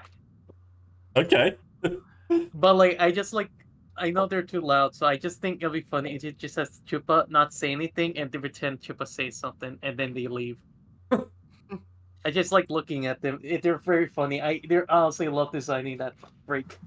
The funniest joke in that show to me isn't even the joke. It's that the show is literally called Sparkle on Raven, The Life of Drill Girl, because in the first episode, a character named Drill Girl appears and declares she's the main character of the show. And then she only appears like in one episode per like one scene per episode after that. But the show is always called that no matter what. And I think that's the funniest joke in the show to me. It's the funniest I hope if they're gonna do a reference to Precure, they better fucking call me. They know what I can do. They know your power. They know you. They know you. I think Well, my one of them favorite like animated thing that's come out recently is Gregory Horror Show. That's not recent. That was like a million years ago. It was a million years ago. Let me say another one that's actually not a joke. I watched a lot. I guess it's like not too recent, but it's like in the last like few years. Anybody ever watch like the Ina YouTube?